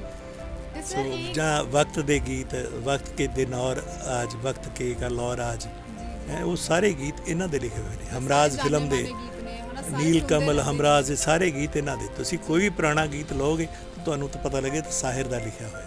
ਸਾਹਿਰ ਉਹ ਸ਼ਖਸੀਅਤ ਹੈ, ਉਹ ਸਾਡੇ ਲਈ ਮਾਣ ਦੀ ਗੱਲ ਹੈ ਕਿ ਅਸੀਂ ਲੁਧਿਆਣੇ ਰਹਿ ਰਹੇ ਹਾਂ ਜਿੱਥੇ ਸਾਹਿਰ ਦਾ ਜਨਮ ਹੋਇਆ। ਅਸੀਂ ਸਾਹਿਰ ਨੂੰ ਯਾਦ ਕਰ ਰਹੇ ਹਾਂ ਔਰ ਸਾਹਿਰ ਨੂੰ ਯਾਦ ਕਰਦੇ ਹਾਂ, ਅਸੀਂ ਆਪਣੇ ਪਿਛੋਕੜ ਨੂੰ ਵੀ ਯਾਦ ਕਰ ਰਹੇ ਹਾਂ ਇਸ ਦੇ ਨਾਲ।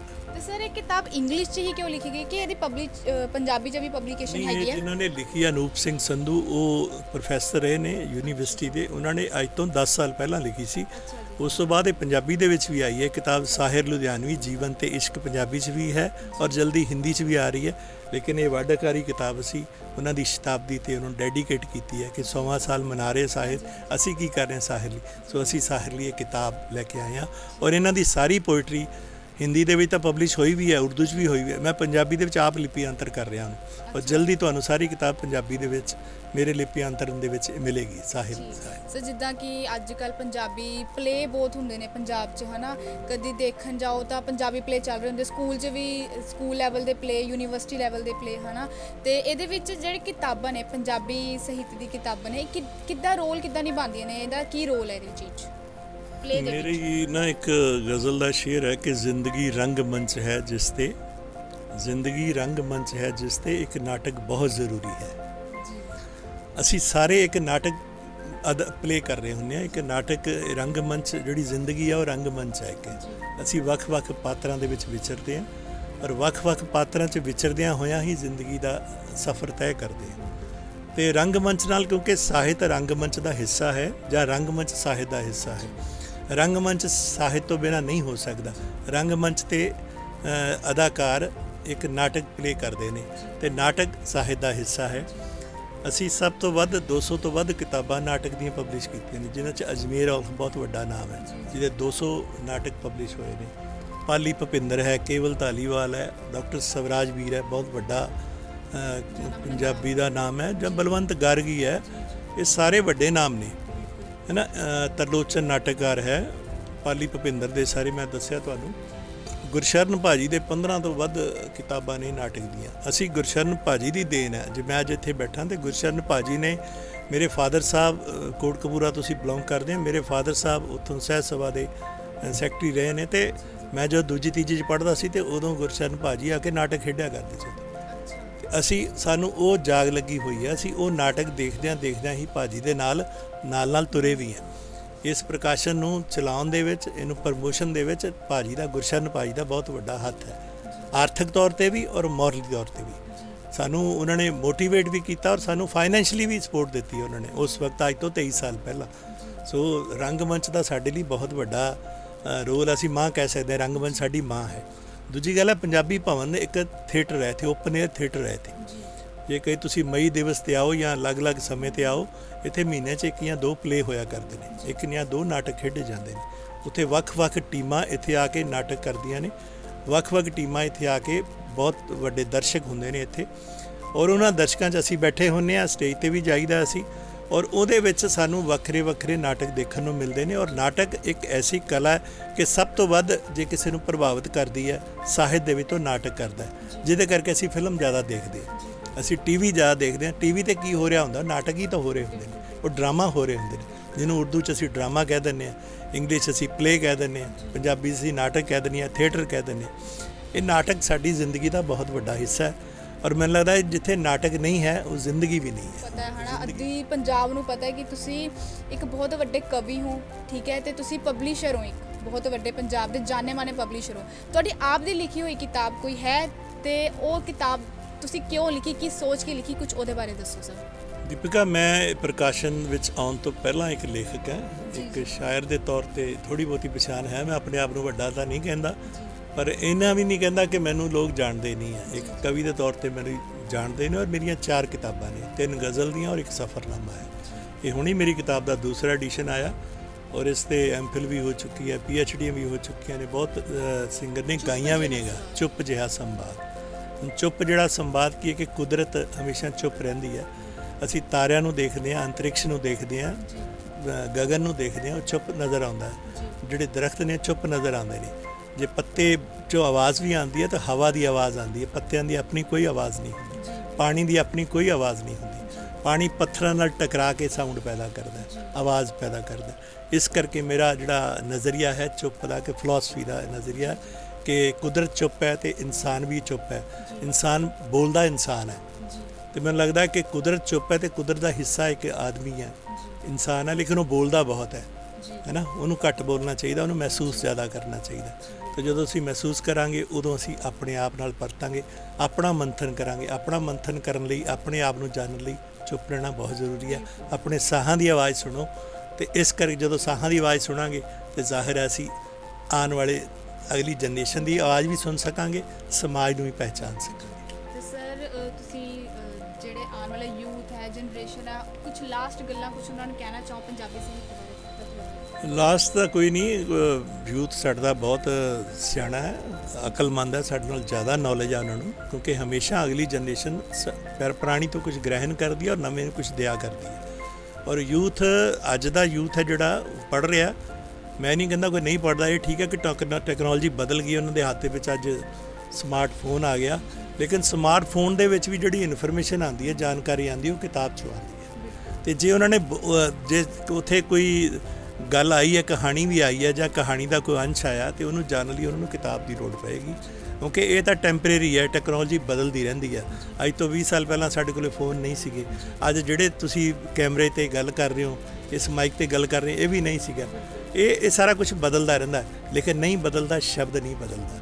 ਸ਼ਬਦ ਨੂੰ ਪੜ੍ਹਨ ਵਾਲੇ, ਸੁਣਨ ਵਾਲੇ, ਜਾਣਨ ਵਾਲੇ ਨਹੀਂ ਬਦਲਦੇ। ਸਾਨੂੰ ਉਹ ਲਹਿਰ ਨੂੰ ਵੀ ਦੇਖਣਾ ਪਏਗਾ। ਜਿਹੜੇ ਝਰਨਾ ਵਗਦਾ ਨਾ, ਤਾਂ ਝਰਨੇ ਤੋਂ ਹੌਲੀ ਹੌਲੀ ਨਹਿਰ ਬਣਦੀ ਹੈ, ਤੇ ਨਹਿਰ ਨਦੀ ਤੋਂ ਅੱਗੇ ਦਰਿਆ, ਔਰ ਦਰਿਆ ਬਣਦਾ ਸਮੁੰਦਰ 'ਚ ਸਮਾ ਜਾਂਦਾ। ਇੱਕ ਬਹੁਤ ਵੱਡਾ ਸਫ਼ਰ ਹੁੰਦਾ ਪਾਣੀ ਦਾ। ਇਸੇ ਤਰ੍ਹਾਂ ਸਫ਼ਰ ਬੰਦੇ ਦਾ, ਆਵਾਜ਼ ਦਾ, ਧੁਨੀ ਦਾ, ਸ਼ਬਦ ਦਾ। ਇਹ ਸ਼ਬਦ ਦਾ ਸਫ਼ਰ ਚੱਲਦਾ ਰਹੇਗਾ, ਸਮਾਜ ਅੱਗੇ ਵੱਧਦਾ ਰਹੇਗਾ, ਨਵੀਂ ਜਨਰੇਸ਼ਨ ਸਾਡੇ ਤੋਂ ਜ਼ਿਆਦਾ ਸਿਆਣੀ ਹੋਏਗੀ, ਇਹ ਮੇਰਾ ਵਿਸ਼ਵਾਸ ਹੈ। ਤੇ ਜਿੱਦਾਂ ਕਿ ਅੱਜ ਅਸੀਂ ਸਰ ਨਾਲ ਗੱਲ ਕੀਤੀ ਸਤੀਸ਼ ਗੁਲਾਟੀ ਜੀ ਨਾਲ, ਜੋ ਇੱਕ ਬਹੁਤ ਵੱਡੇ ਕਵੀ ਨੇ ਹਨ ਤੇ ਪ੍ਰਸਿੱਧ ਪਬਲਿਸ਼ਰ ਨੇ। ਇਹਨਾਂ ਨੇ ਸਾਨੂੰ ਕਿੰਨੀਆਂ ਸਾਰੀਆਂ ਨੌਲੇਜ ਦੀ ਗੱਲਾਂ ਦੱਸੀਆਂ, ਜਿਹੜੀ ਮੈਂ ਸਕੂਲ ਟਾਈਮ 'ਚ ਪੜ੍ਹਿਆ ਤਾਂ ਸੀ ਪਰ ਯਾਦ ਨਹੀਂ ਸੀ। ਅੱਜ ਉਹੀ ਸਾਰੀ ਗੱਲਾਂ ਸਾਨੂੰ ਨਵੀਆਂ ਗੱਲਾਂ ਤਾਜ਼ਾ ਹੋਈਆਂ। ਠੀਕ ਹੈ, ਤੇ ਸਰ ਦੀ ਇੱਕ ਗੱਲ ਬਹੁਤ ਵਧੀਆ ਕਹੀ ਸਰ ਨੇ ਕਿ ਹਰ ਇੱਕ ਭਾਸ਼ਾ ਨੂੰ ਪੜ੍ਹਨਾ ਗਲਤ ਗੱਲ ਨਹੀਂ ਹੈ, ਪਰ ਜੇ ਤੁਸੀਂ ਪੰਜਾਬ 'ਚ ਰਹਿ ਰਹੇ ਹੋ ਤੇ ਪੰਜਾਬੀ ਭਾਸ਼ਾ ਨੂੰ ਇਗਨੋਰ ਕਰ ਦਿਓ, ਇਹ ਵੀ ਸਹੀ ਗੱਲ ਨਹੀਂ ਹੈ। ਤੇ ਇੱਦਾਂ ਹੀ ਤੁਸੀਂ ਨਵੀਂ ਤਾਜ਼ਾ ਨਿਊਜ਼ ਵਾਸਤੇ ਜੁੜੇ ਰਹੋ ਜਨ ਹਿਤੇਸ਼ੀ। ਮੈਂ ਹਾਂ ਦੀਪਤੀ।